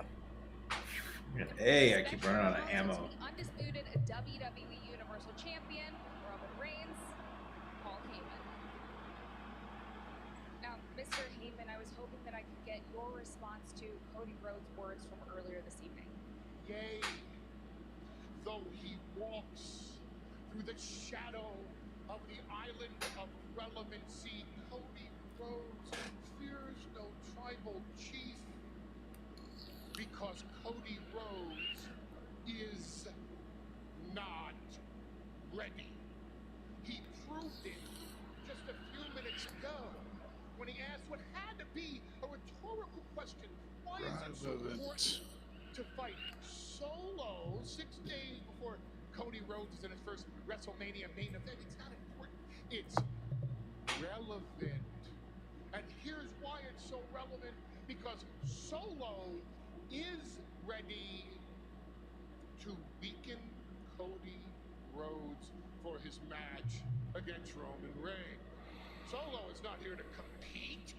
Solo is here to put a beating on Cody Rhodes so that Cody Rhodes is Alright, I'm the MVP. Give me my, give me my TGN stuff, man. Sunday. And if you're saying that's not very dignified of the tribal chief Roman Reigns, Oh, Heyman's got facial hair, man. You know that's never a good sign. Mm-hmm. to stoop to those steps and rise to those occasions and get any advantage that he can to remain tribal chief on the island of relevancy. And that is the difference between Roman Reigns and Cody Rhodes. Roman Reigns came to his wise man and he said, "Wise man, I'm ready." And so Roman Reigns was ready to stop being the big dog and become the tribal chief. But this is the same Cody Rhodes that we've known our whole lives, who will have these puppy dog eyes looking at his hero Roman Reigns across the ring Sunday night at WrestleMania, because Cody Rhodes has never been ready. Cody Rhodes was never ready Oh, okay, cool. Here's the influencer rewards thing. You got it? Yeah. Okay. Maybe I didn't go far enough on my dad's. Cody Rhodes is not ready to defeat your tribal chief, Roman Reigns, this Sunday at WrestleMania. Cody Rhodes needs to be ready to take the beating that will be inflicted upon him by Oh, sweet. All right. I know what I'll be doing when I'm laying in bed and I can't sleep. that Roman Reigns can dump on him this Friday face-to-face at SmackDown, so that when Cody Rhodes enters the ring Sunday night, the only thing he's going to be ready for is to lose to Roman Reigns. Then Cody Rhodes, I implore you, be ready for the greatest moment of your entire existence. When in the glory of your own defeat, when you disappointed the WWE Universe, be ready to acknowledge your tribal chief, Roman Reigns, in the main event this Sunday of WrestleMania.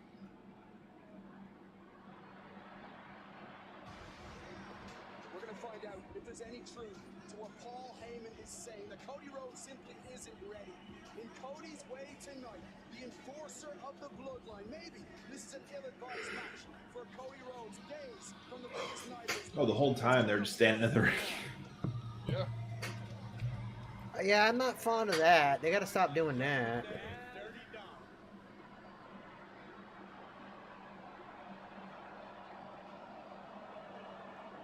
It takes a real lowlife to hit your own child. I thought you were a deadbeat then. Now, you really are a deadbeat. Isn't that what you wanted? Everyone saw the video of you attacking me. And after Damien beats you tonight, and I humiliate you at WrestleMania, everyone here will really know what a failure of a father you really are. Someone roll the footage! You gonna give me what I want? Huh? Come on. Or are you gonna run away? Hey everybody! I have my mom and my sister here with us tonight. Yep, I just got it on my dad's account too, so. I guess I had to exit out and get back in. Mom? Shut up!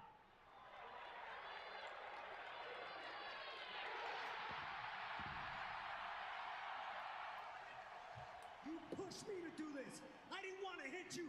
You don't disrespect your mother like that. You wanted to fight? I'll see you at WrestleMania, son.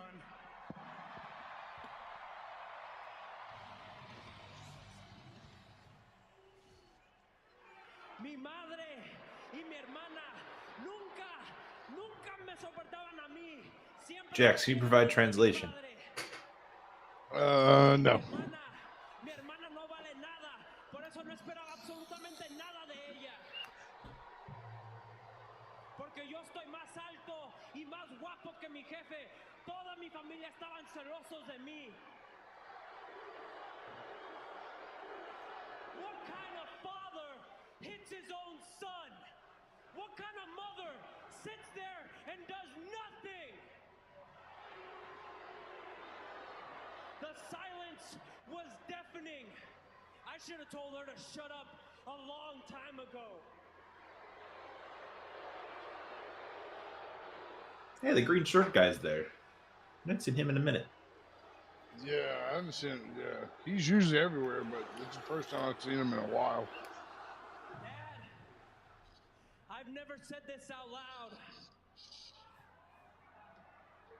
but I wish Eddie was my real father. And you never existed, because my entire family is a disgrace to the Mysterio name, and the Mysterio name will be mine at WrestleMania.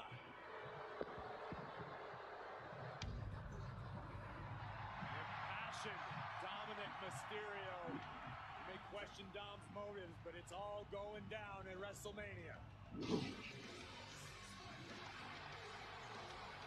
his opponent from San Diego, California, Rey Mysterio. Yeah, they're really pushing. Yeah, pushing I them mean, there. I can believe it. Mysterio's life awaits at WrestleMania in the Hall of Fame. But first, he faces Damian Priest of the Judgment. 8150 speaking Spanglish. AJ, I'm right there with you. Dom should be disgraced of himself for saying what he said about his puppy. The Premier League's most celebrated striker. Don't you laugh at me? On their quest for the throne. I will lick your face. Come to spoil the party. Don't miss the draw from the Etihad. Man City, Liverpool, Saturday 7:30 a.m. Eastern, exclusively on Peacock. Ah, I hate commercials. 1. Yeah. Tommy, do you know what I hate? I just love your little cheekies. Your little cheekies. Your bitch cheekies. All right, let's check the tiki-taki.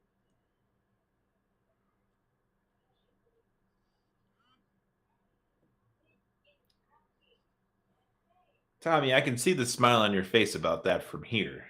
And I'm in the Midwest, and you're in the Florida. I was going to say the Florida Keys, but I know that's not where you're at. No, nowhere near that. Not funny. Not in it.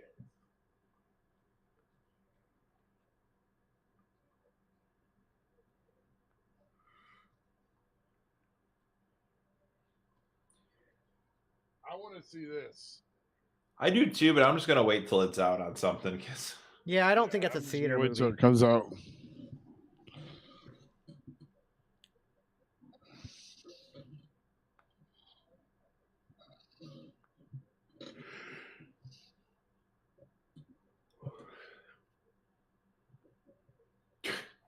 Renfield.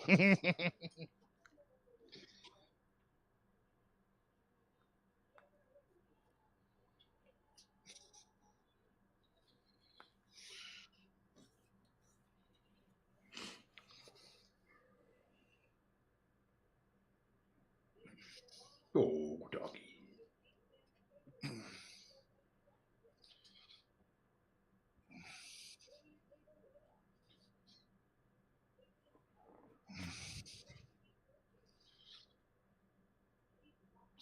ZipRecruiter.com.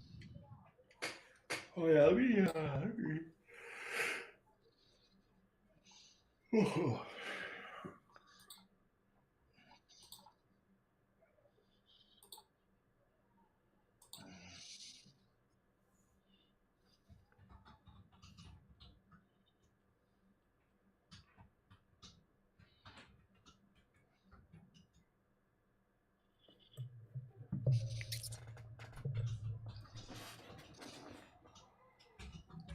I'm using the link. Okie dokie. Like I said, guys, I'm gonna once we get get done here with Punk Driver, I'll put up a little just like the stream's ending stream. I'll set up a couple things to get the mech game going, and then we'll roll right into the 2-hour mech playthrough for Mech Arena. Should be fun. Watch me. No one does it like him. And power of the entertainment industry. You think I dominated before? Watch me. Comes an event that could only be held during WrestleMania. And deliver. The superstars of NXT will stand and deliver. Yeah, that's going to be... All right, Beard. I'm in the process of downloading. Right on, right on. Okay, so Friday, Thursday, we've got Ring of Honor. Friday, we've got Stand and Deliver. Are they? They are doing an episode of Ring of Honor before Send and Deliver, right? Yes, they should. You mean an episode of that before Supercard? Yeah. I mean, it's like, will they do one this Thursday with the card being on, with Supercard being on Friday? While simultaneously watching his relationship with his son disintegrate before our very eyes and in front of the entire world. Mysterio now taking down Damian Priest and Corey. He didn't want to be here. He's been saying it for months now, Rey Mysterio. I won't hit you, son. But ultimately, his wife Angie applauding as Rey stood up to his son Dominic. Rey now soaring through the sky. Moonsault finds the mark. Cover for the win. Damian Priest kicking out. I assure you, Dominic and Damian have had a few discussions about what Damian's role is tonight on Monday Night Raw.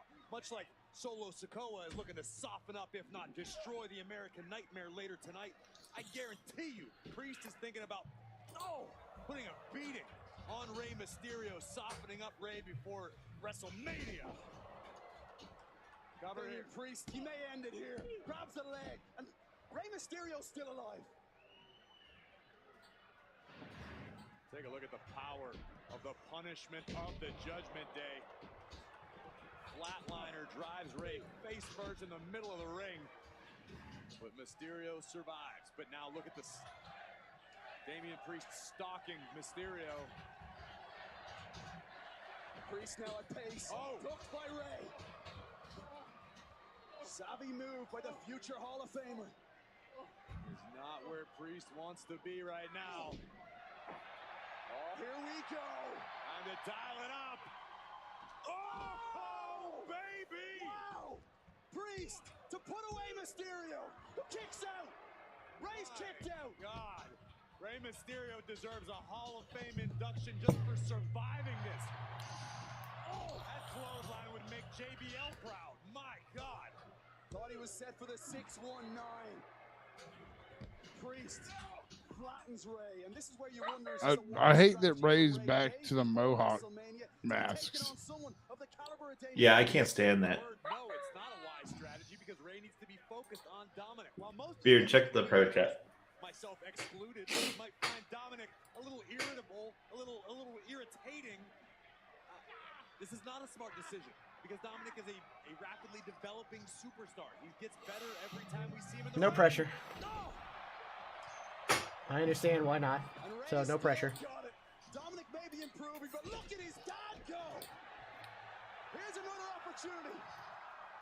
Rey, 619.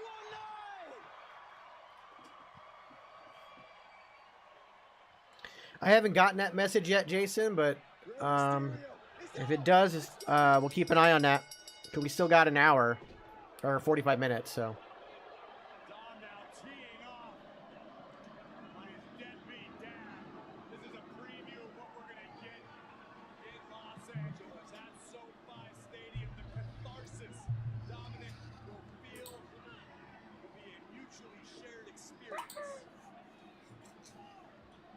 This is hard to watch. Oh. Yeah. Now they're showed up on Raw. There we go.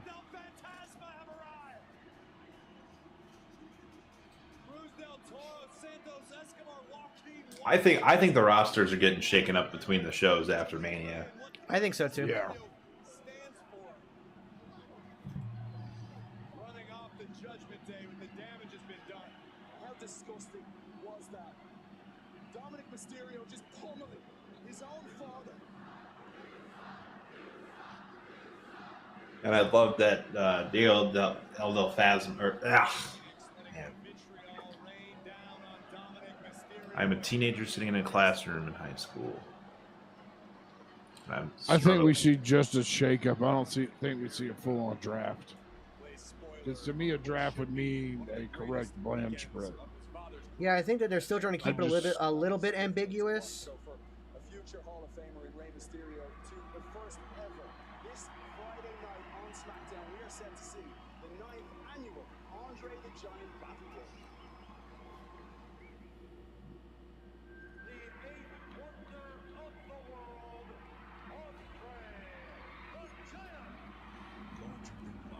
Look at the size of the giant, 7'5".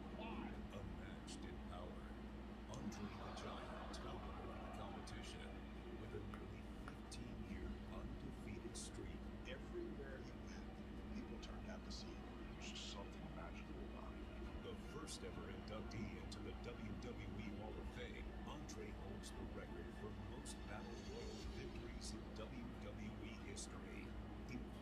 I forgot that Andre the Giant was the first ever inductee.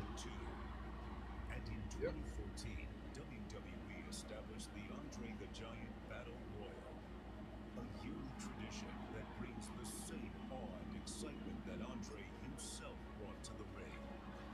This Friday, Oh, Bronson Reed's in there too, man. That'd be a really good little push for him right away. Yeah.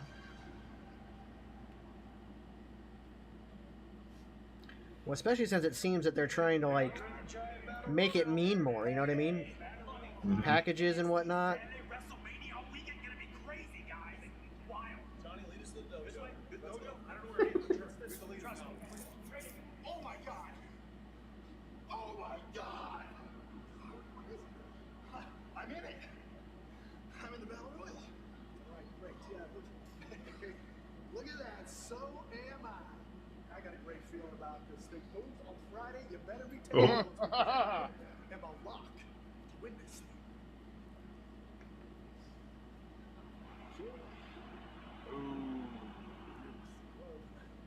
God, that guy's fucking huge, man. Rick Boogs in the background with the fucking stretchy weight thing. Battle Royal.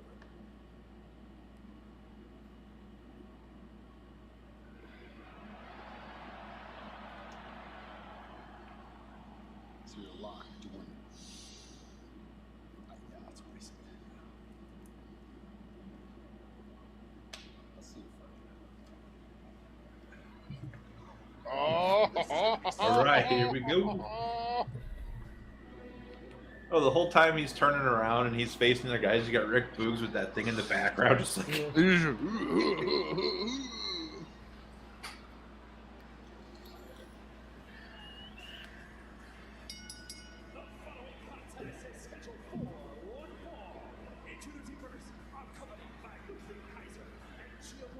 Good job.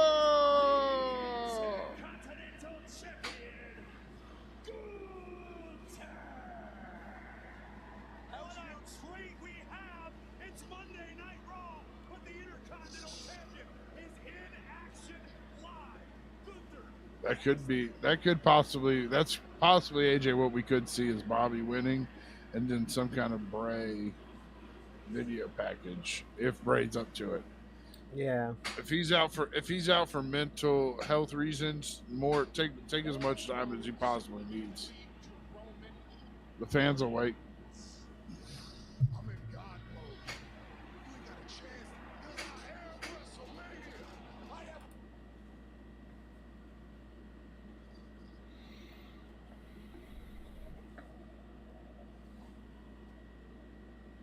I really, really hope that this Cody Rhodes Roman Reigns does not lead to a brawl. I don't want to see them touch before. Yeah. I need the tie up and the clean break, and Roman jumps out the ring for a minute, talks to Paul Heyman, and then goes in, and they just like proceed to just burn the fucking house down. Burn it to the ground. You know what I just realized? What? I have more tacos left over. I'm gonna go get me some tacos out of my room because I have tacos. I'll be right. I have tacos. I'm so happy. Well, Beard's gonna get those tacos. Don't forget to fire up Mech Fighter on your Android phones or your iOS. Macarena. Macarena, is that what it's called? Yes. What did I call it? Mech Fire. Get that Mech Fire going there, fellas. Get that Mech Fire going.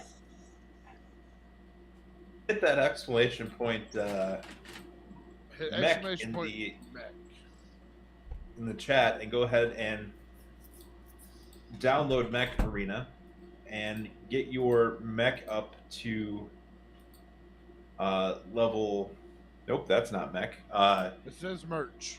Yep. It auto-corrected it. Get your mech to level 9, which is we found out is in descending order, so it's a little bit. It's even easier.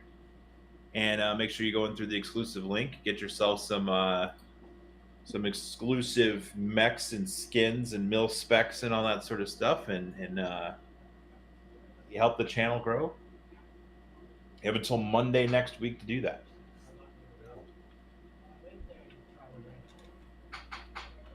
Every time someone plays, it helps us grow a little bit more.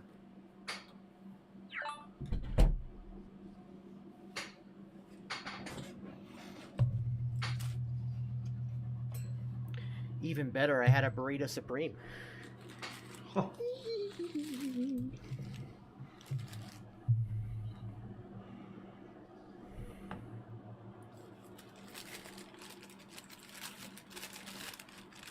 Liberty, liberty.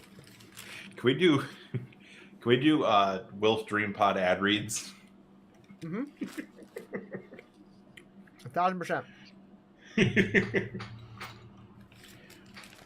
Can we please pursue Adam and Eve as a sponsor? Who do you think? AJ's got a question for us. Who do you think has the best gear at Mania? I don't know. Logan Paul's pretty known for. Logan Paul's getting out there with coming up with something flashy.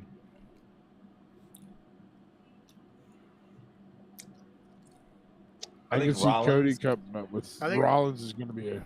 Rollins.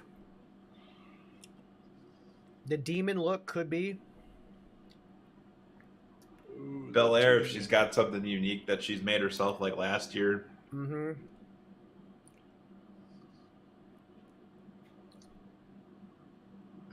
There needs to be channel points redemption for CPG to do promo reads and different characters. I think it would have to be more like a tips thing. People need to pay for that. Yeah, for McMonkey.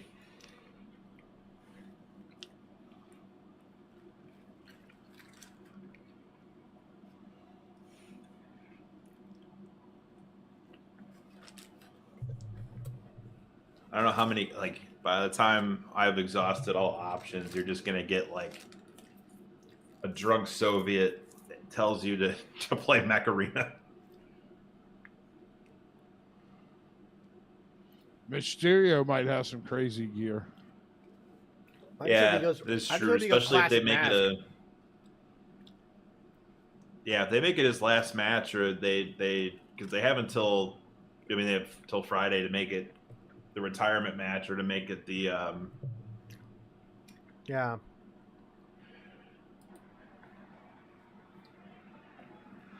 Or the what do you call it? The mask.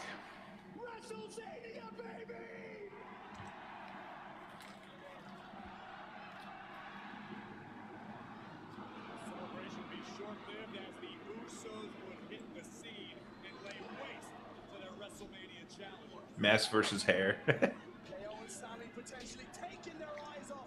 don't know, that mullet's getting there. It could be.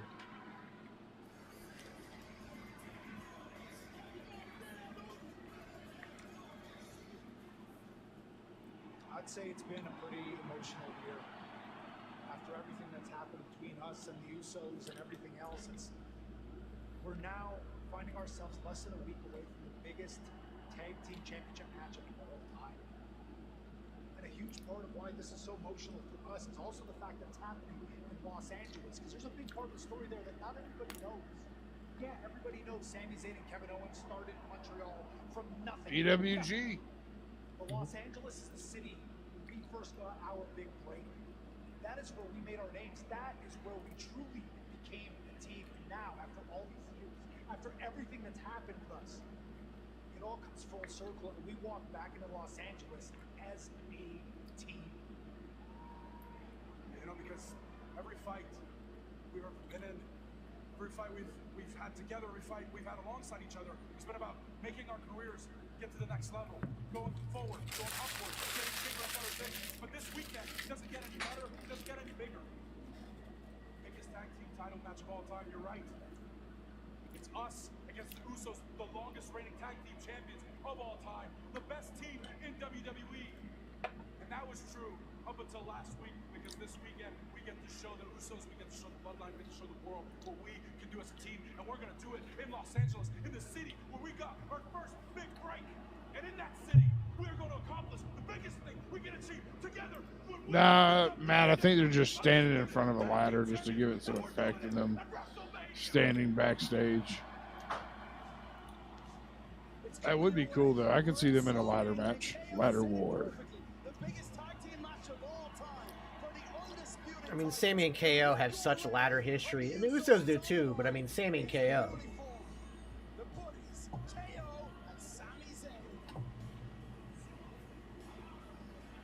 The sold-out Footprint Center here in Phoenix being graced by the presence of the Intercontinental Champion, Gunther, who has WrestleMania plans of his own this coming weekend when the Ring General will defend the coveted Intercontinental Championship against I'm here. the Celtic Warriors. Dolph Ziggler is about to die.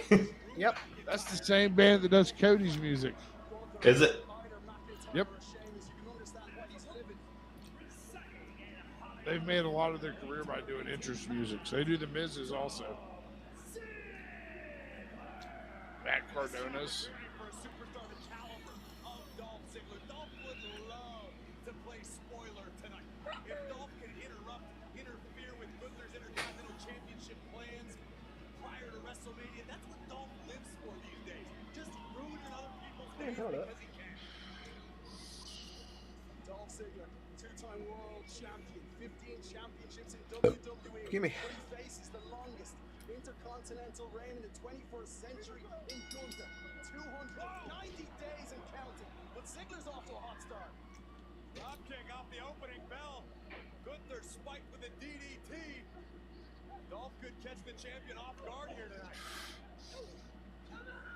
Dolph knows what it means to be Intercontinental Champion. Dolph knows what it means to compete on the grandest stage of them all, and now Dolph knows. Matt Ward says, he goes, oh boy, I feel bad for Renee since she is there live. She's going to have to witness Dolph get brutalized by Walter's chops. Ooh. Sorry. Gunther's just taking it out on Dolph Ziggler right now. Champion brutalizing Dolph Ziggler. Look at this. Ziggler just being overwhelmed by the Austrian. Dolph Ziggler's in a bad way. The ring. And we're already back on a commercial. God damn it. You gotta love commercials, man. No, you don't.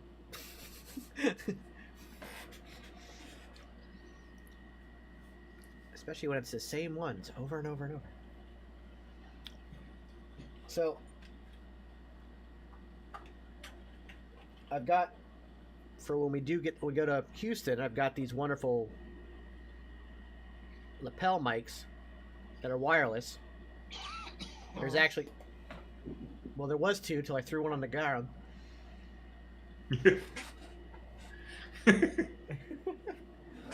So there's two of them, so that he and I can do stuff and we'll have better audio while we're going around. But the problem is,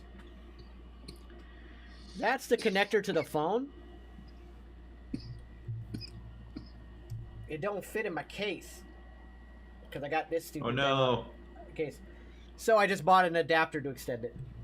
Oh. So we're good. While we're at it, I might as well charge these things.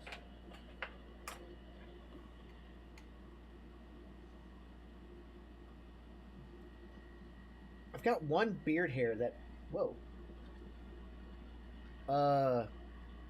That just moved on its own. Yeah, I saw it. It just flipped on its own. TikTok.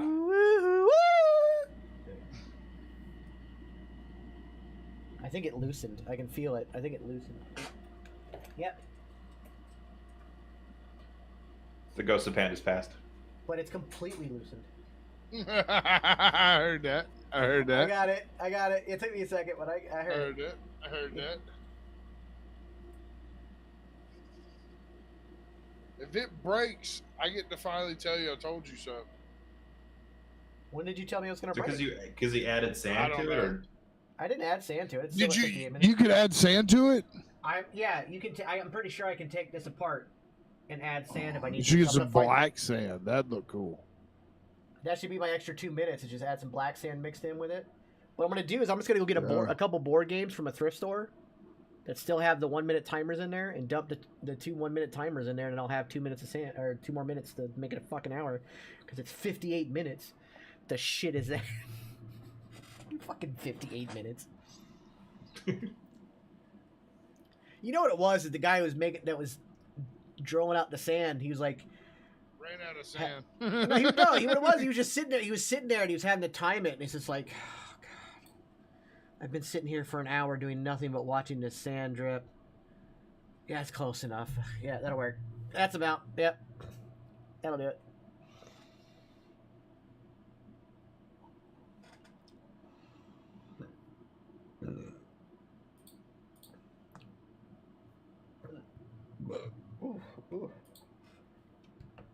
Hello. We got a first time chatter.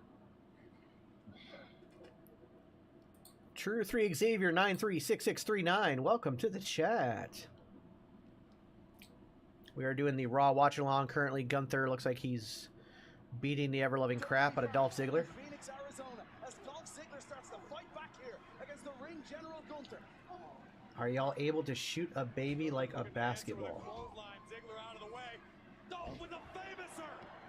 Is Gunther rocking I Dolph? don't know what that means, but okay. Could be disastrous for the confidence of the Intercontinental Champion this close to WrestleMania, where Gunther will defend against both Sheamus and Drew McIntyre. There's no champion's advantage in the match. It's a way to make an impression, I guess. And that's why Gunther is absolutely furious with Dolph. Oh! Fuck. The ways Dolph took that. From the ring general and a thunderous. It's the iced Eskimos, man. Things are about to go from bad to worse. Jesus.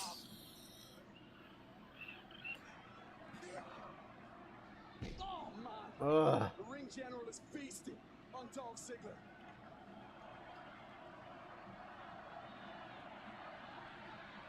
Making a statement to Sheamus and Drew McIntyre. That is exactly what Gunther is doing. Yeah, this is his new move. Lifeless Ziggler. We got to find a way to make it sound a little more impactful.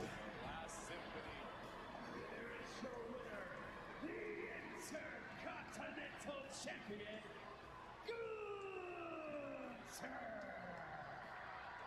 Intercontinental Champion continues to build momentum towards Right out of the air like a little gnat. Like a little gnat. Watch this. Oh Ugh. Jeez. Collapse God. sternum. Tremendous impact. Gunther with a power bomb in the center of the ring. And once you hear the last symphony, the only place to go is home. Sheamus! Drew McIntyre! Despite the disgrace of being forced, Has Gunter brought prestige back to the Intercontinental Championship? 1000%. Yeah. 1000%. but have a look, because this is the fate that awaits you.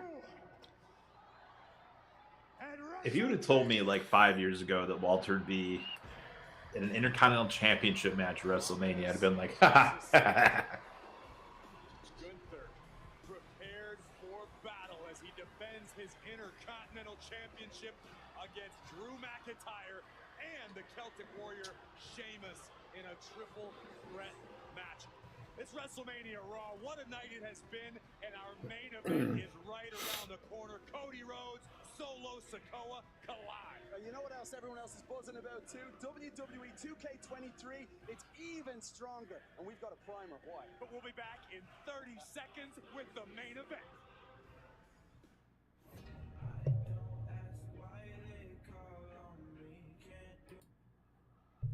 These commercials don't do the graphics for this game justice at all whatsoever. No, they don't.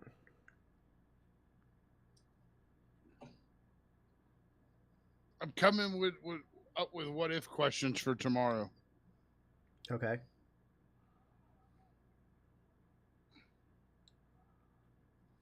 Here we go.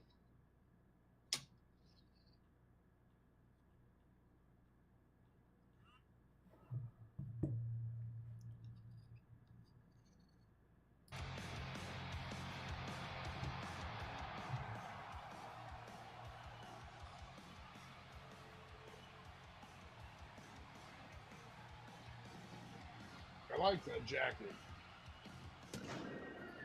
Yeah. Besides that one white jacket with the big emblem on the front, that looks almost like a double-breasted version of this. The black versions that he's done like this are always my favorite. I just think it's a better look.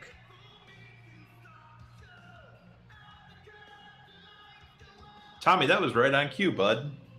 It was. Very good job. Very Well good done. job.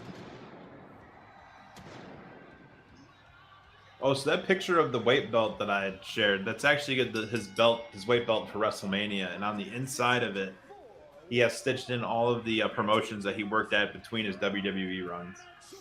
That's Someone's pretty cool. about to get a gold one at WrestleMania. I zoomed in a little bit. You could see some of the promotions. You're like, holy crap. Yeah. Can you imagine the adrenaline? He went almost, he did it. Like he went anywhere and everywhere almost. Now days before the biggest night of his life.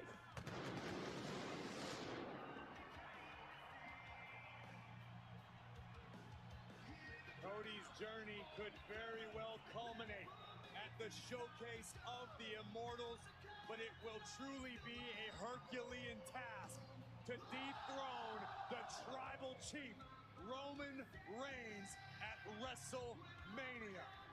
That is, assuming Cody Rhodes makes it past. Jay's gonna have his own feud with Roman after the bloodline collapses. I think right now, Cody completing the story and Cody winning the WWE Undisputed Championship is the way to go.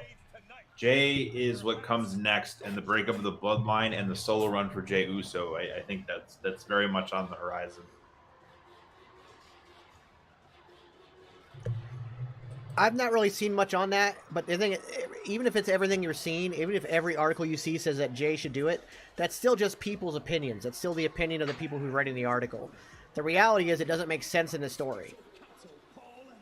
It really doesn't. You completely butcher and castrate Cody as a character if he doesn't win at WrestleMania.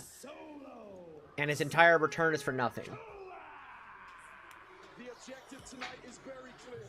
As Paul Heyman said earlier, Solo is here tonight to get a beating on Cody Rhodes before Sunday's main event at WrestleMania when Cody takes on Roman Reigns.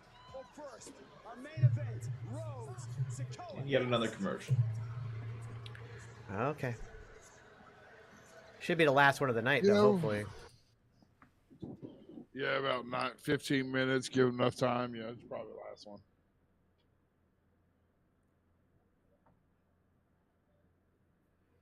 You've been promoted to Arena Division 9. Yay.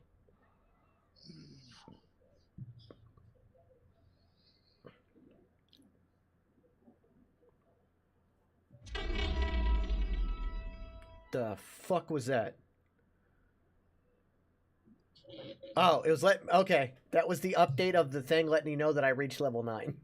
I was like, what the fuck was that? I was like, guys, I'm being abducted. I'm being abducted. Please, for the love of God. Got scared of. I didn't see the Star Trek one didn't have sounds. I was not expecting sounds with this one. It scared it in me.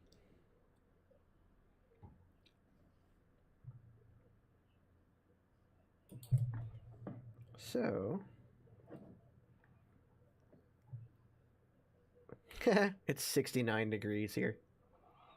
Nice. Nice. And just like that, I can end with that one and jump to the other one.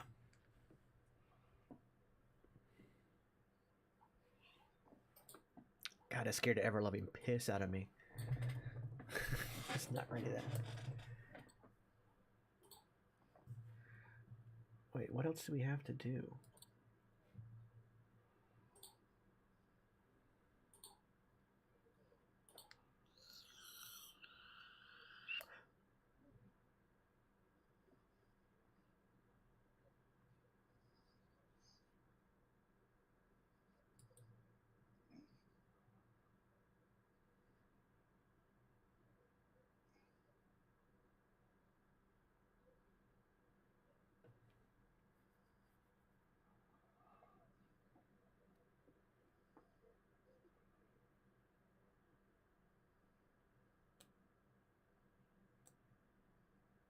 Hmm.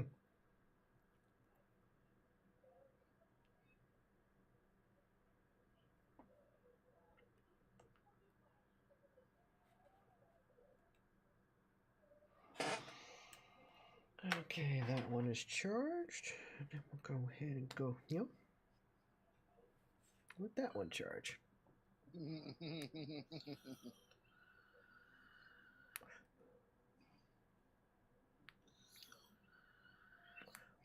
Well, the bunny trail.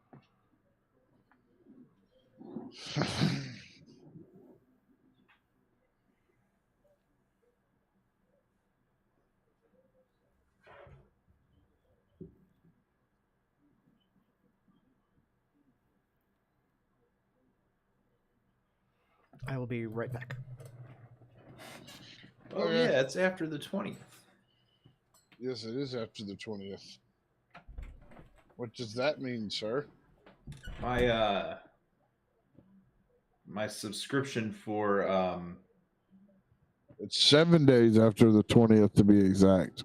yeah, was up my Prime subscription.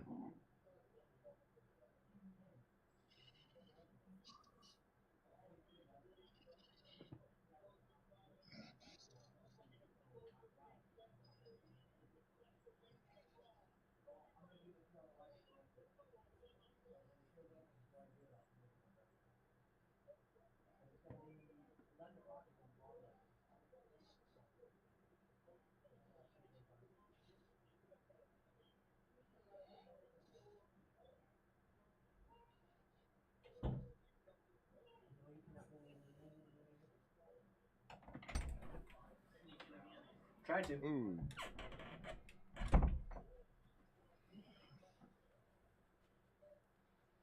You think Axiom is going to get the final spot tomorrow night, Tommy? I think Axiom needs to change his entrance. God, I hate his entrance so I much. hate the entire character of Axiom. You've never seen him wrestle live, sir. He'll change your mind. Just give it to you don't have the Dijak. whole, like, Just let Dijak be the last person in the ladder match, and then get Dijak back on the main roster.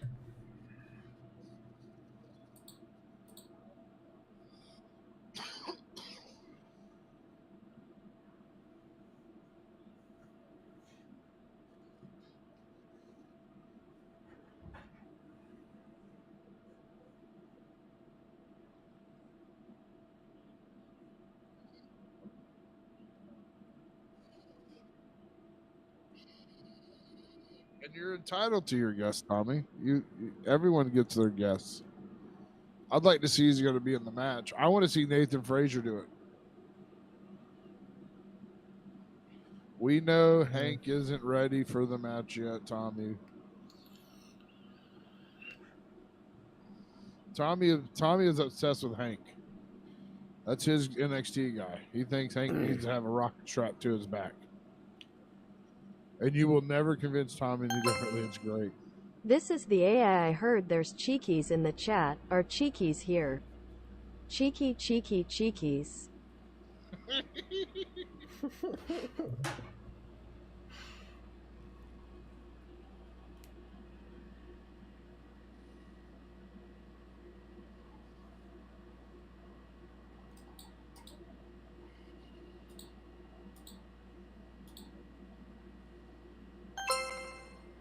Final spot is going to be Bree's favorite wrestler, Von Wagner.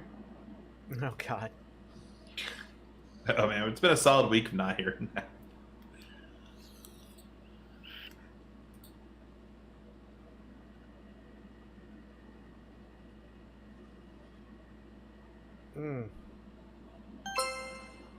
You know what? Don't make me say it.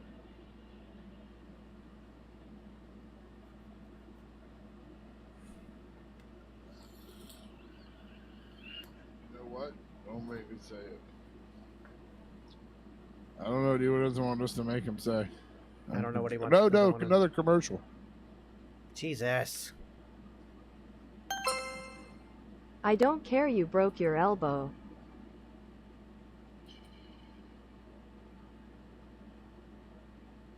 Did you break your elbow, Jax? Ah, it's a meme. I don't get it. They were live in the meme culture. Somebody was bullying a kid at school, and he turned around and said, "You know what? Don't make he's like, you know what? Don't make me say it. I don't care that you broke your elbow." And like it became a meme.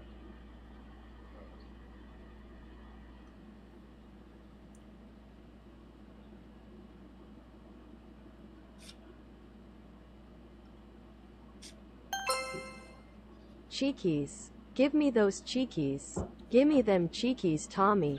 Cheeky cheekies. He did too. He had a dancer that used to go, I'd pinch his cheekies. It was the best thing in the world. To me, it was. He hated her. I loved her just because she loved Tommy. Tommy could have been wifed up by this point. She was one of them ladies who would have took care of Tommy. She'd have drawn his shower. Tommy screwed that all up. No, you can't have my fucking cheekies. I don't know if adding the text to speech was the best thing or worst thing I ever did for this channel. It was the best thing. Excuse my lawn gauge.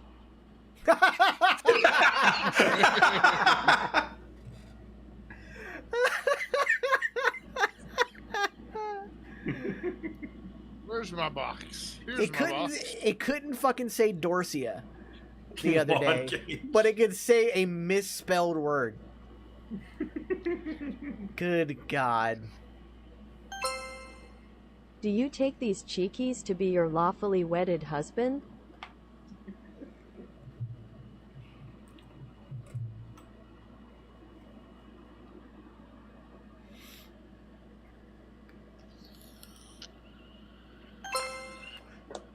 Whoops. It's Mecha, M-E-C-H-A. For Mech Arena. Well, it's a Mech Fire Store. Fire, whatever CPG calls it. Yeah, when he went to go for tacos, I did an impromptu ad read. and I just Nickelodeon fucked up balls. the name of the fucking ad. Nickelodeon. Yeah, he tried to do the ad to it, and he muffed it up before it even started. That's right. After asking Baloney what his last name was, I still mispronounced it wrong.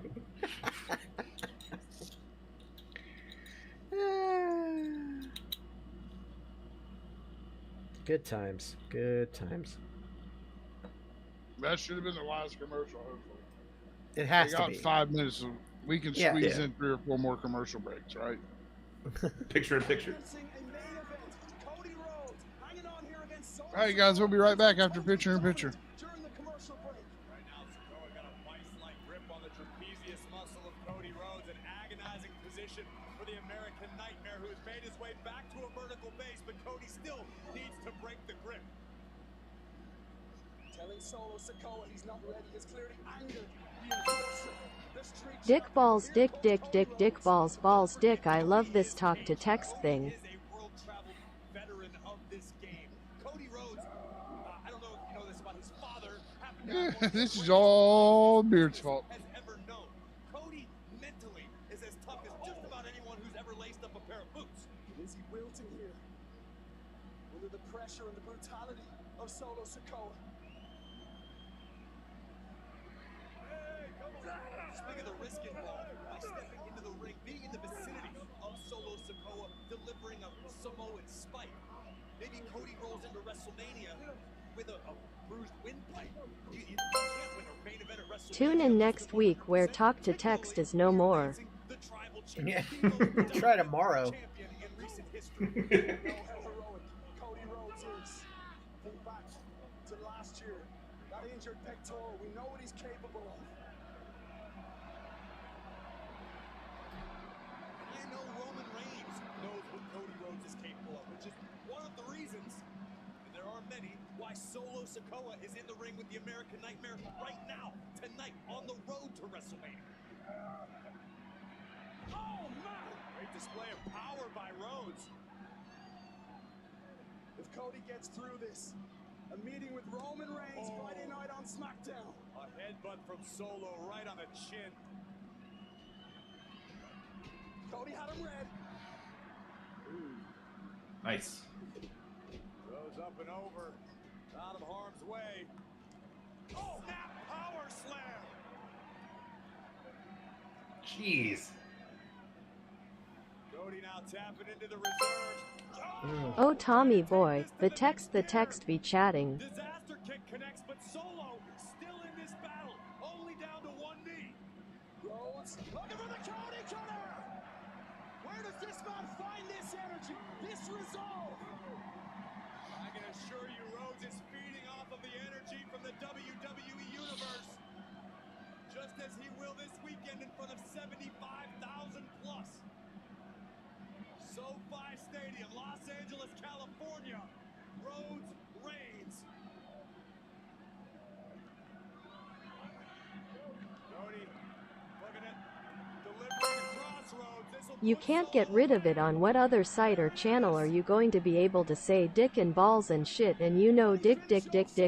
Sorry beard, I am done. I love how he ends it with an apology. Cody hooking the leg. Cover now for Cody Rhodes. And Sikoa had the wherewithal to get his foot on the bottom rope. Brilliant. As we look again at Cody soaring into a Cody cutter. They're still making Solo look good. He got himself out of the Cody cutter to the pin afterwards. Yeah. That was poetry in motion, but Solo Sikoa is still alive in this match. A rare sight as the street champion takes a beating. Rhodes momentarily making eye contact with the wise man. Cody asking Heyman, is this what you wanted? Moonsault! Nobody home!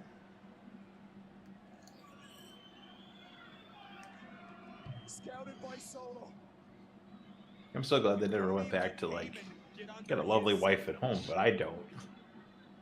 Yeah, I'm glad that hasn't come back up again. That was a little gross.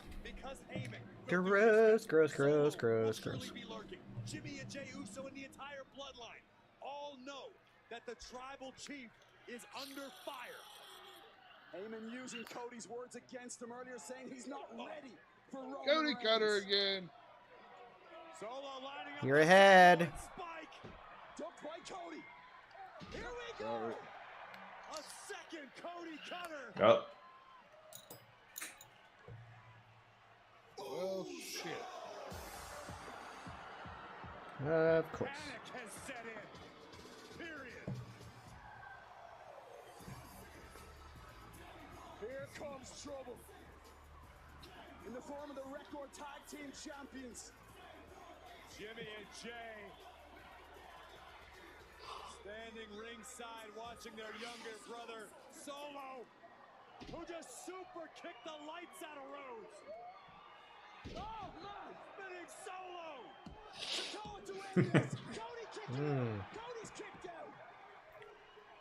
Jimmy and Jey can't believe it, nor can Paul Heyman. Hey, that's a cool Titantron thing they got for Sammy. Yeah. Yeah. Zayn Owens are here. The Usos have Oh, I can't wait for WrestleMania, guys. Yeah, it's good. I have never been this excited. And that includes the week that I got to go. Like, I've never been this excited for WrestleMania. SoFi Stadium with the tag team titles on the line. Meanwhile, back inside the ring, Cody Rhodes. Oh, caught again.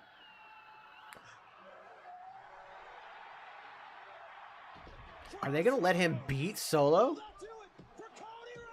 Yeah. Wow. Yeah. Wow. I mean, that's major momentum going into the match, though. Yeah, because he just beat the undefeated Solo, the Enforcer. Be right back. Has survived the roadblock that was Solo Sikoa. There's too much invested with this finish the story for them not to finish the story. Yeah.